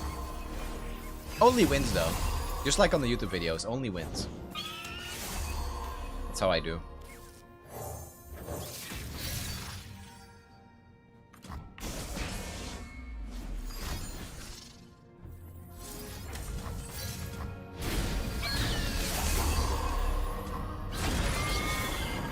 Mine is 8. So I should be able to play the 1-drop and then Swain, right? So I do this. I have my orders. And then Swain. Swanee. Victory awaits. Master your demons. Such little lies. Jesus Christ, bro. Feels 12. Their time has come. I will What am I watching? bleed for Noxus. I will Enfeebling Strike is really... I don't, like, honestly though, I think Enfeebling Strike is, like, not even necessary because he just clears everything anyway. my conflict, and only one way.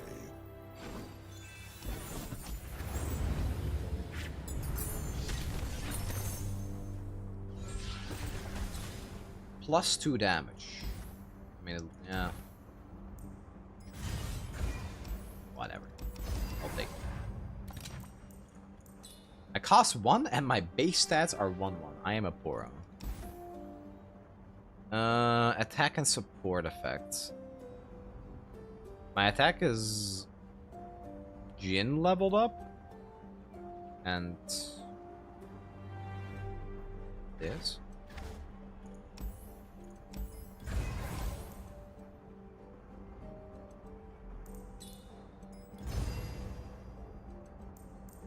Oh, this one is...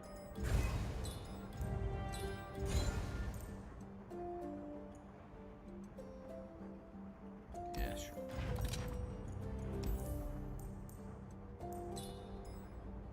This is a really good skill.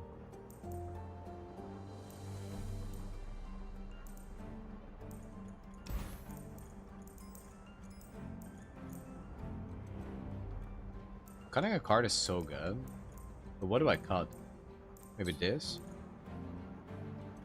Nah. I'm just gonna leave. Screw it.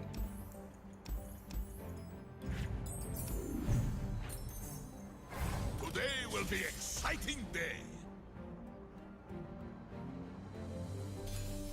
Orb? I think Orb is pretty good.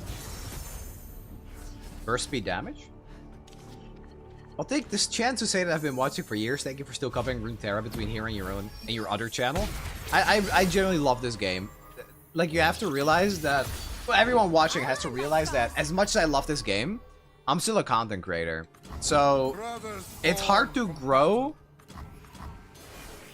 in a niche when the niche, aka Runeterra itself, isn't really growing.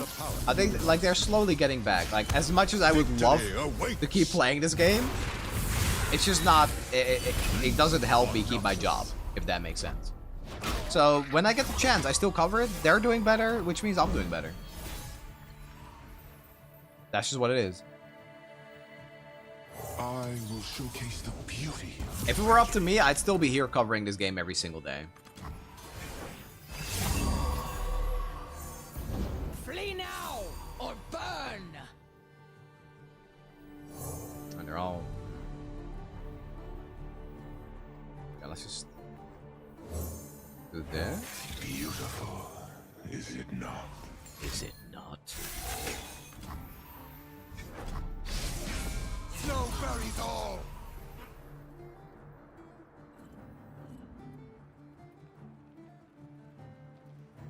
Honestly, I don't really care. I will break them.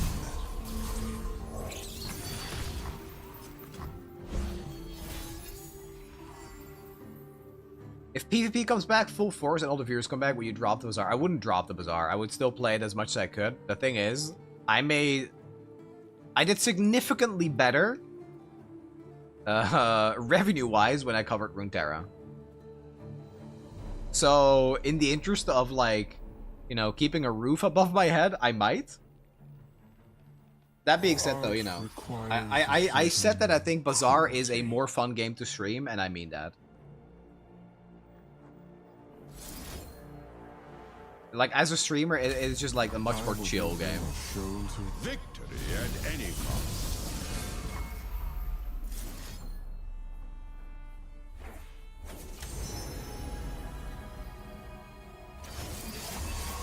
Such little lies.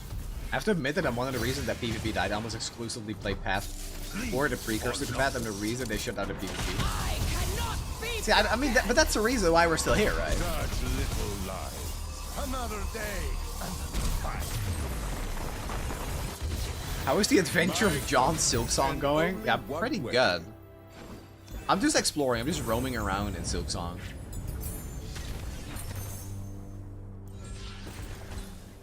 -1 cost is good.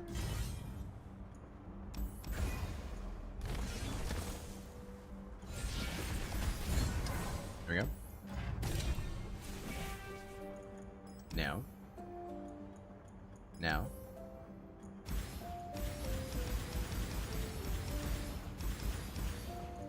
YOLO?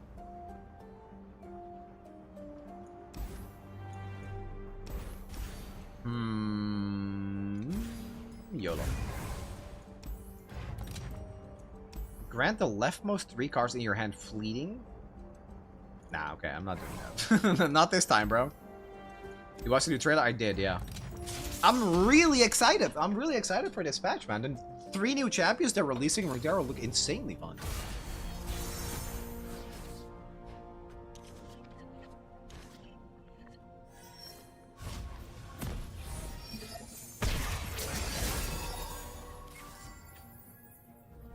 Master your demons. Control the mage. To control their magic. A Demacian soldier is worth 10 foes. In position. Boom. Investigate. And yeah, for Kindred looks the most fun to me. Kindred is the one I think I'm most hyped for. Bleed for Noxus. All of them look really fun, but the play, like the things you can do with the beast, look insane. Yeah, I watched it live. So at the start of the stream, I went over all the new champions. Then I made a tier list, which will all be uploaded on Sunny TV as separate videos. And then I just did some gaming, watched the trailer.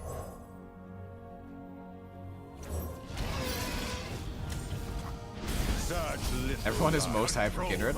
It's a 4-mana 2020. How can you not be excited? Oh, nice buff on the stunned board AI. Yeah. That's the stuff right there. Nice.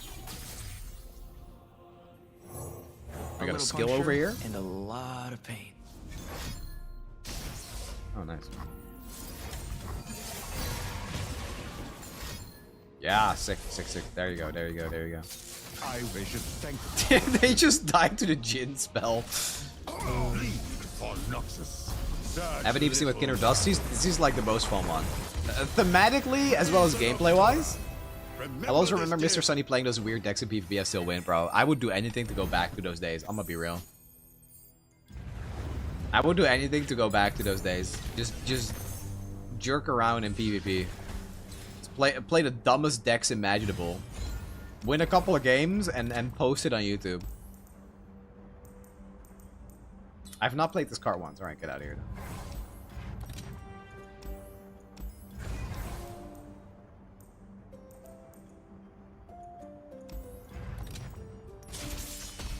Good times.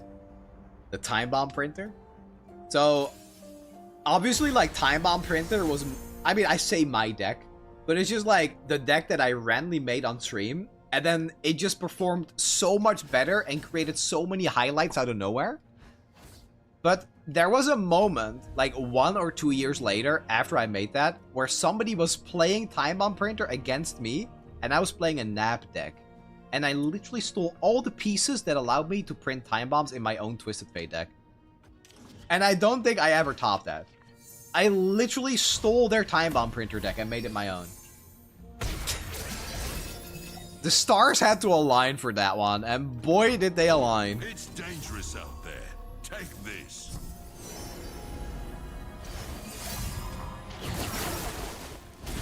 The highlight of my interaction with this game was still that one short to help you. Yeah, the Aatrox one. I remember that too. The what was it? I called it like the pacifist Aatrox deck or something. Yeah, no one outprints me, man. Better not try. Suffering is the beating heart of drama. Victory awaits. Like, I'm gonna be honest. At the end of 2023 was when Elder Dragon and stuff came out, right? Okay, watch this snipe. Watch this snipe. Watch this. Watch this snipe. Watch it, chat. Look, look, look. Watch this snipe. He does it again. He can't. Perfect. Perfect hits, by the way. At the end of 23, when Elder Dragon, Father Bear came before. That was Elder Dragon, Morgana, Mordekaiser. The views on the videos that I uploaded went to such astronomical levels. I had never seen it. Like I would just like consistently get more than 100k. I was close to Mogwai numbers when he started uploading. I really couldn't comprehend it. And the thing is, I wish I knew how broken shorts were back then. I wish I would upload shorts. Because the amount of people that went viral because of shorts is honestly insane. I did not know how much YouTube and TikTok like push that format. Honestly ridiculous.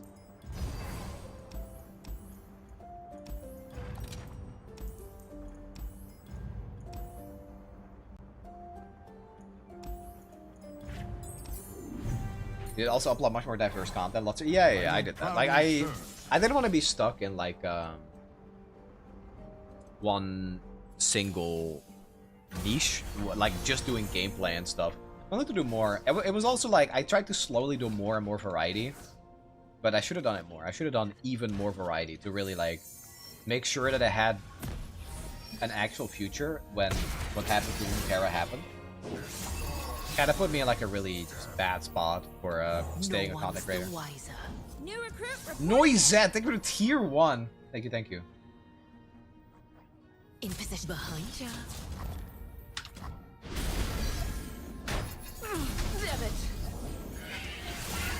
Yeah, it was a Terrage deck? Yeah. Yeah, that was good. Charge? Oh.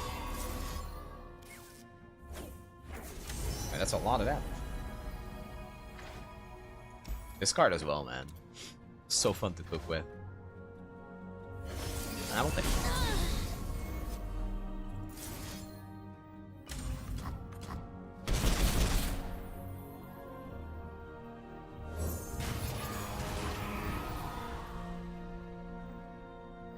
Hey Sonny, I know I arrived really late after the battle, but it seems like a good moment of nostalgia. But I want to tell you how much I appreciated you LOR content back in the days. Used to play quite a lot. I was watching your videos every morning. I stopped playing when they made the big announcement, but I gave the Bazaar a try last week, so I'm sure I'll be able to learn a lot from your latest content. Best of luck on your project, too. Thank you. Hope you're enjoying the Bazaar as well. Yeah, Runeterra has a place in my heart that will always stay there. And I still try to, like, be as close to the game as I possibly can be. Yeah, obviously, things have changed in the last year. Father! Witness strength. I mean, I really enjoy Bazaar. Bazaar is so easy to stream, man. Like, I'm not immune to tilt. I would definitely tilt from time to time, especially against certain Ionia decks. But with Bazaar, I just don't really have that. You will never find the same lob twice, but LOR still has a place in ours. Yeah, it does, man. New recruit reporting in. Take your place. We've much to do.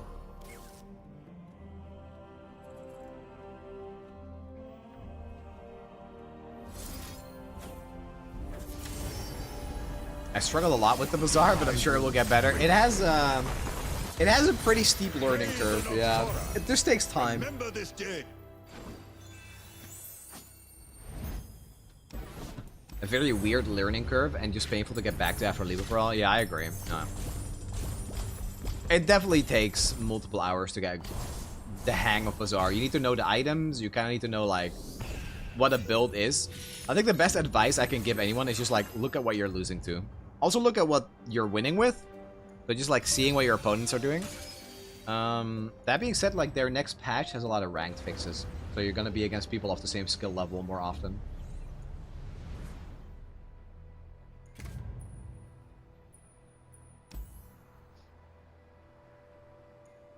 How would you recommend getting started with Path to Champion? There's not really a right way to play in Path. The earlier you start, the better.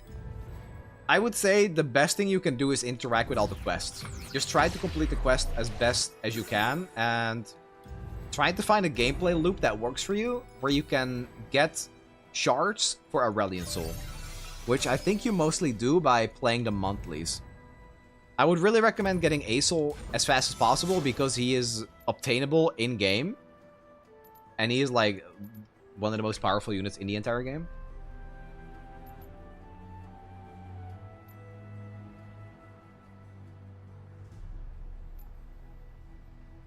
Attack with 4+ units.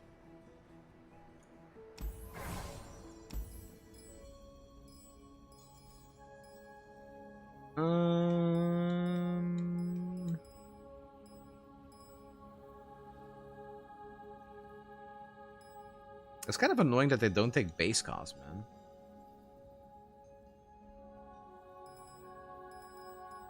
Still haven't done trash. Upgradable.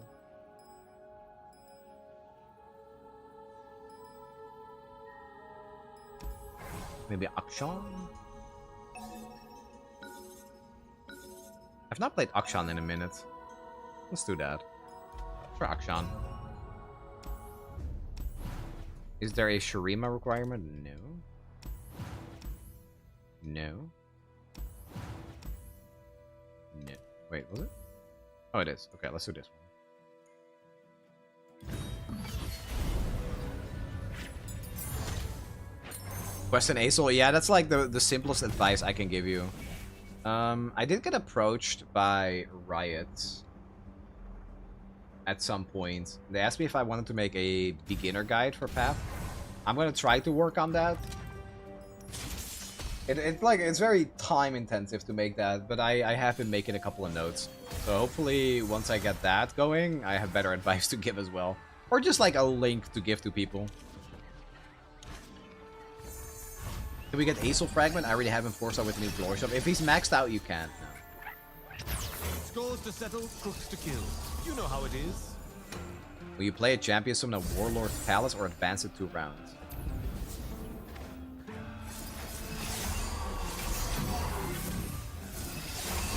In and out. And we start slamming. Talk is worthless. Make us a guide, but we don't give you Riftbound. Yeah, where's my booster box, Riot? Where the hell is my Riftbound booster box? I would unbox the hell out of that live.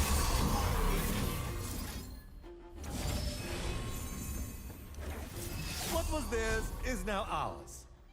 Let's see if I can attack with 4 or more units.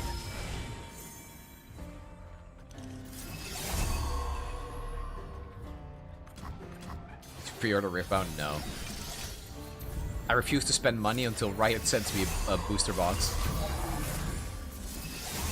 Where is it? Oh crap, One step closer to a world I had the without Jinx villains. relic, so I could attack. Oops.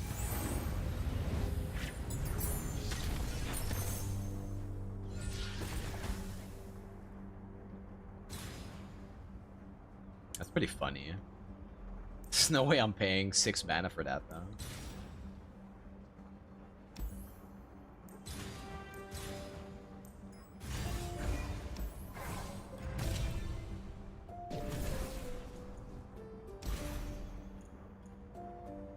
Organa Akshan. My destination.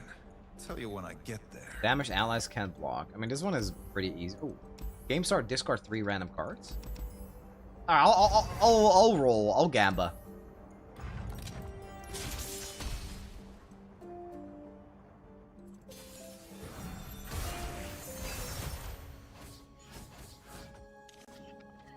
Roll the dice.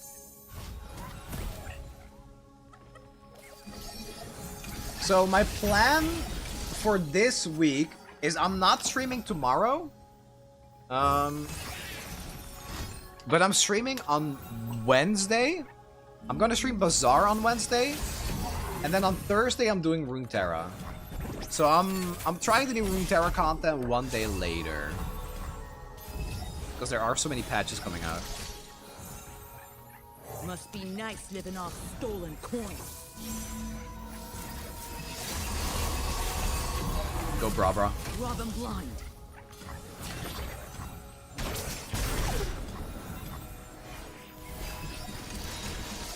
I have D&D on Wednesday anyway, so no harm, no foul.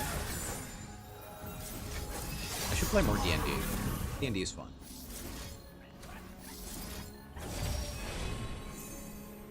Game is very fun, but the top deck seems solved.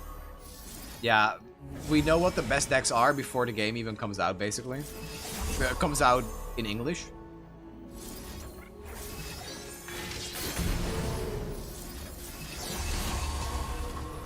Guess I'm winning. Take everything. -3 cards, still one. And I almost have my superior Spear of Blossom chest.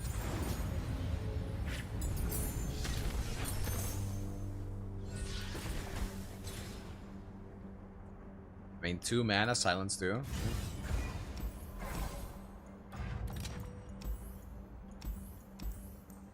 Oh my god, Revna?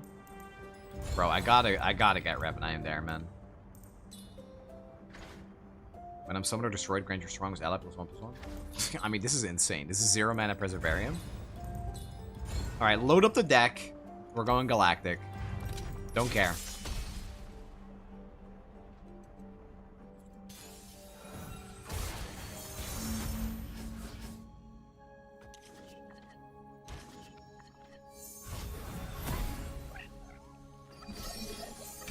That's POC tier list.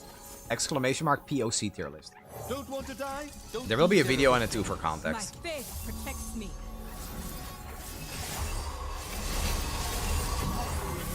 In and out. Bonk. Talk is worthless. We are what we do. Grant us your guidance. We have need. Cool eye patch. You like it? I mean, shut up and fight!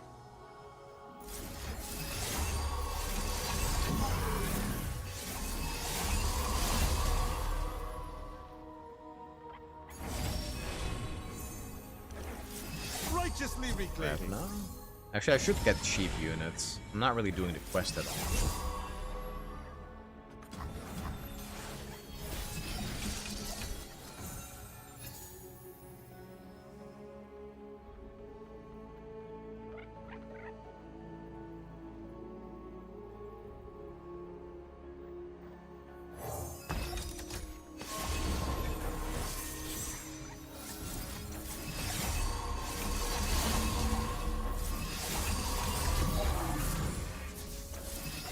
Justice works fast. 1. Villains Well, it beware. can't be done. I guard this flame. Oops. Her flame.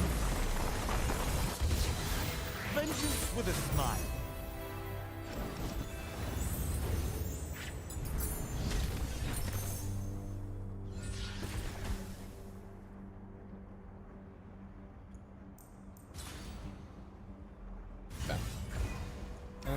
Shot. But that's actually it's pretty good, right? Because we have the Jinx power. It synergizes nicely. Putting quicksand, I guess. The righteous path begins with me.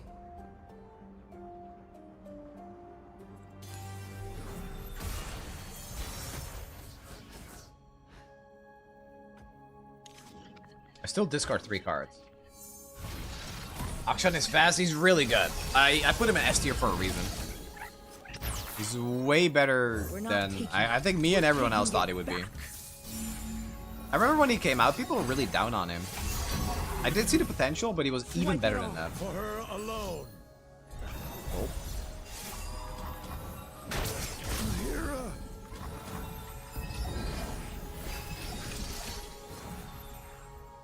I needed to draw Akshan.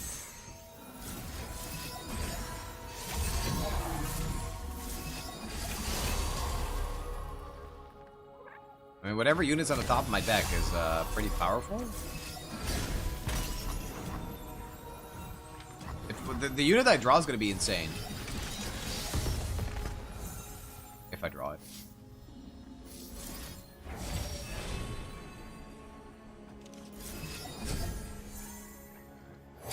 Yeah, there it is. Peace is a trail painted with blood. Where is the Akshan? Well, imagine if this was a Revna. Actually.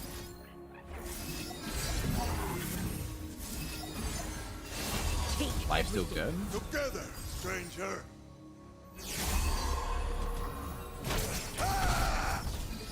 Yeah, they have 3 mana. I'm stealing their mana.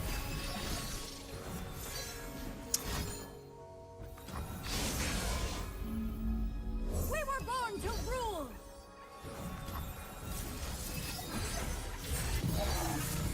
I love Revna, man. This must be one of my favorite cards in any card game ever. The amount of Revna decks I've made, dude.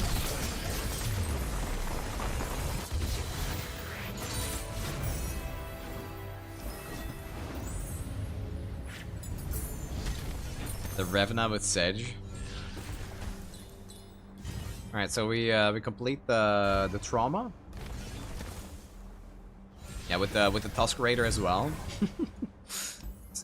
Infinite stats. When you summon an ally, grant its keywords to all allies. What I like doing the most with... Wait, this is insane. I just got sharing is caring. With Lilia. With Lilia, when you would just like put the Revna to sleep, and then once you woke up, she would buff your deck again.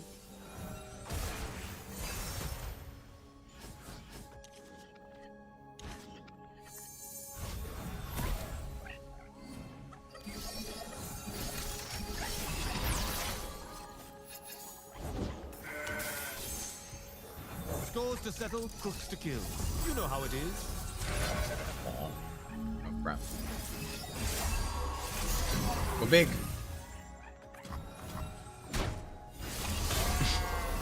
He almost died. But now he has regen. These jewels are more than mere. And I like after this fight I got +1/+1 for every keyword I have. And that's fair. The world, one scoundrel at a time.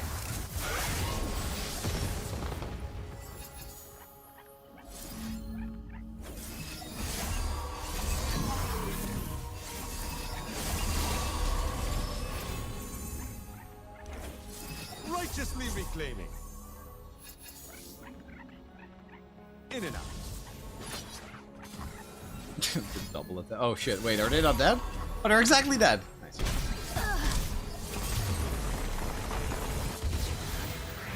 I think, like, Akshan really does not have that much in the form of defense, but the fact that he steals mana from the opponent is so good. Am I gonna redo account? No. I am not. This is my own account. These are all terrible. I mean... I love this game and it really upset me that it didn't work out, yeah. I mean... I wish PvP was still here, bro. I'm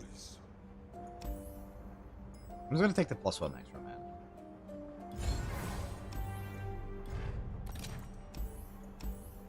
No, I don't want that. Philios again. I have no money, so I'll go up. PvP was magical. It sucks that they couldn't find a way to monetize the game. Because I feel like it had the player base. Like, it had plenty of players. But if not a single one of those players spend any money, then yeah, how are you gonna sustain a business? Is scouting always like this? I don't need rules to know good from bad. Oh, 12-9. It's kind of funny how that interaction works. Like, I go to 10, and then my power chosen by the stars activates, and I get more stats. Upgrade. Nice. 5-star ban as well. Yeah, it's almost a Revna on turn 1. Hey! Hug it out. Don't mind if I do. Quick hands make quick work.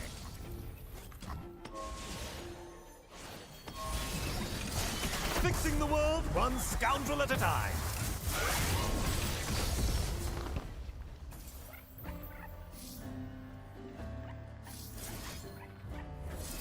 Yoink. Careful. Care for a taste of tomorrow?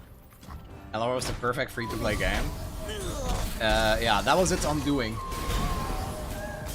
I spent a lot of money on Runeterra, but One step closer to a world yeah, a without couple. villains. It's not like I was a whale. Like I know I like the meme about it. I would like buy most of the stuff that would come out, but that was like $20 a month or something. That's like nothing. Yeah, it was way too friendly for players. This can't sustain like that. I think they were onto something with like the legendary Star Guardian board and stuff. Apparently, the legendary Kai'Sa skin and that sold really well, and it just didn't really matter, unfortunately.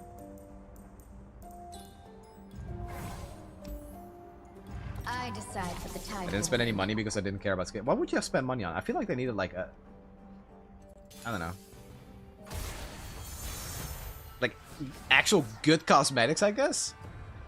The cosmetics sucked. Like, I'm not gonna lie, I think like Marvel Snap and Hearthstone have really good cosmetics. If I was actually invested in those games, I think I would spend money on those. Good people don't look the other way. In Runeterra, they were good, but they weren't like amazing. And also the borders of these cards were just awful.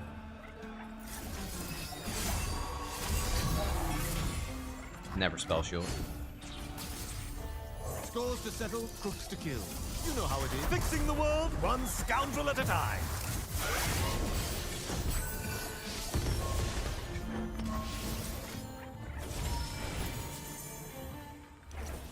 What was theirs is now ours.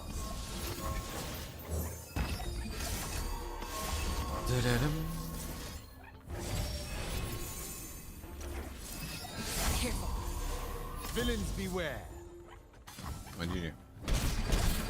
With Path, is there any content spending money on now, but it's kind of too late?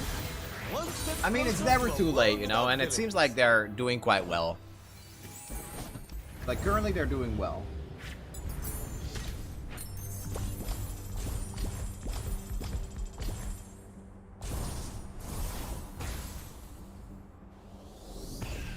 The thing about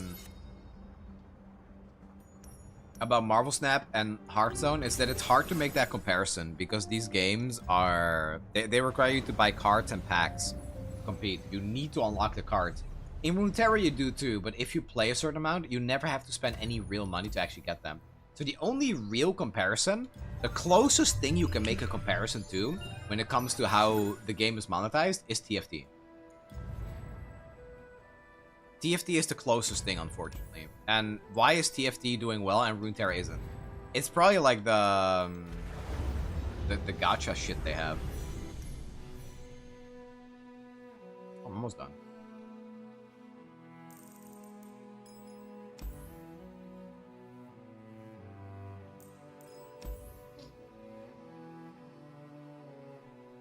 I'd say advertising as well. Yeah. The leak client buttons should have been there way sooner. The reception they got on the LOR button was insane, though. I heard Eric say that it was not triple digits. Like, the increase from it was not triple digits. It was 4 digits. If I'm remembering correctly, but I'm pretty sure that's what it was. So it did help a lot.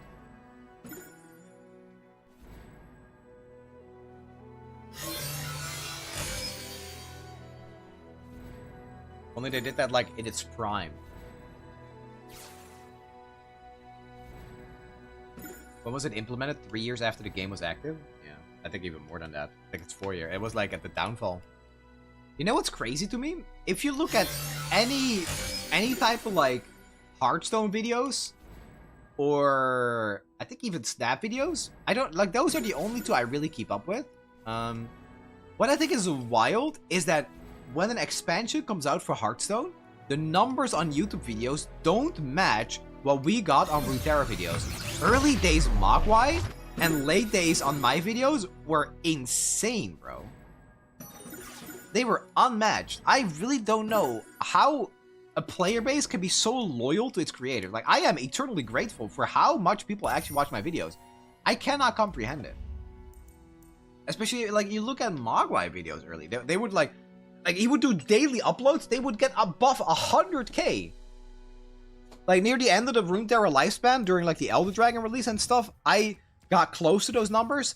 And I don't know how that happens, like, 5 years after a game's release. I don't see that on Hearthstone or Snap. And I really, like, I don't know what it is.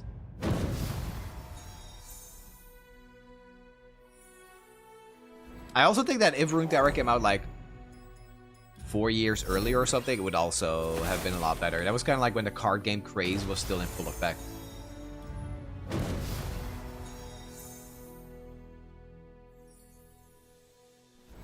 Feels like a quicker, more nuanced league.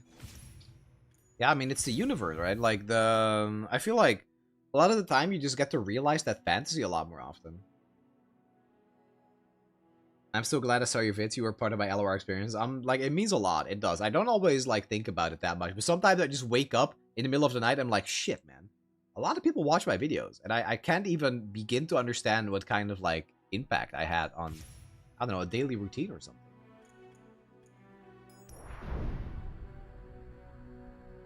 It's like, it's almost impossible to comprehend. Because I just turn on stream. And it's like, oh, I'm just going to play the funny card game and talk to some people. You know, but I was able to make that my job. It's the friends we made along the way. Dude, I will never forget, man. It was, I think it was like almost 2 whole years of literally playing Among Us with people I met through Runeterra. Every weekend. Both days of the weekend, most of the time too. And just hanging out playing League and games. That's crazy, bro. That's wild. How does that happen? I didn't even like any of you. I just wanted to play games. That's what it was. We went to Comic-Con last year, too. I just wanted to backstab in Among Us. I can see it now. Sunny waking up in a cold sweat because someone cooked a direct counter to the printer deck in the year 2000. Bro, I remember when I was playing Time on Printer and somebody made a Bone Scryer deck with Scarground. I made a tweet about that. I literally queued up Time Bomb Printer and somebody was playing this card and giving it tough. When I survived damage deal 1 to it, this guy killed me, bro, with my time bombs. I couldn't win.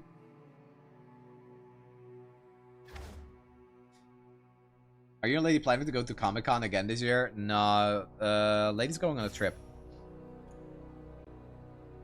So I don't think so. I think the timing is awkward. She doesn't have a... She doesn't get a lot of free time. You, Mogwai, and Rolly were the reason I watch LOR content. Yeah, I met Rolly as well at the start of 24. Grappler 2, Majin Puffball Panda at the Mystery event. I wish I had a better grip on how I wanted to make content. Because if I was better at, like, vlogging and stuff, I would have made videos out of that. I would have made shorts. But alas, I am an idiot when it comes to holding a camera in my hand. I'm happy having a webcam right here. I can do that. But when I need to walk around with one... Nuh-uh. Alright, chat. It's time for me to head out. It was a fun stream. Thank you guys for hanging. Make sure to check out Sunny TV for more Runeterra content. I'm gonna have a tier list. React Andy to the 3 new champions for Spirit Blossom Part 2. And I'll see you guys on Wednesday. Wednesday, it's Bazaar. Thursday, it's Runeterra. Take care, chat. Have a great week. And I'll see you soon.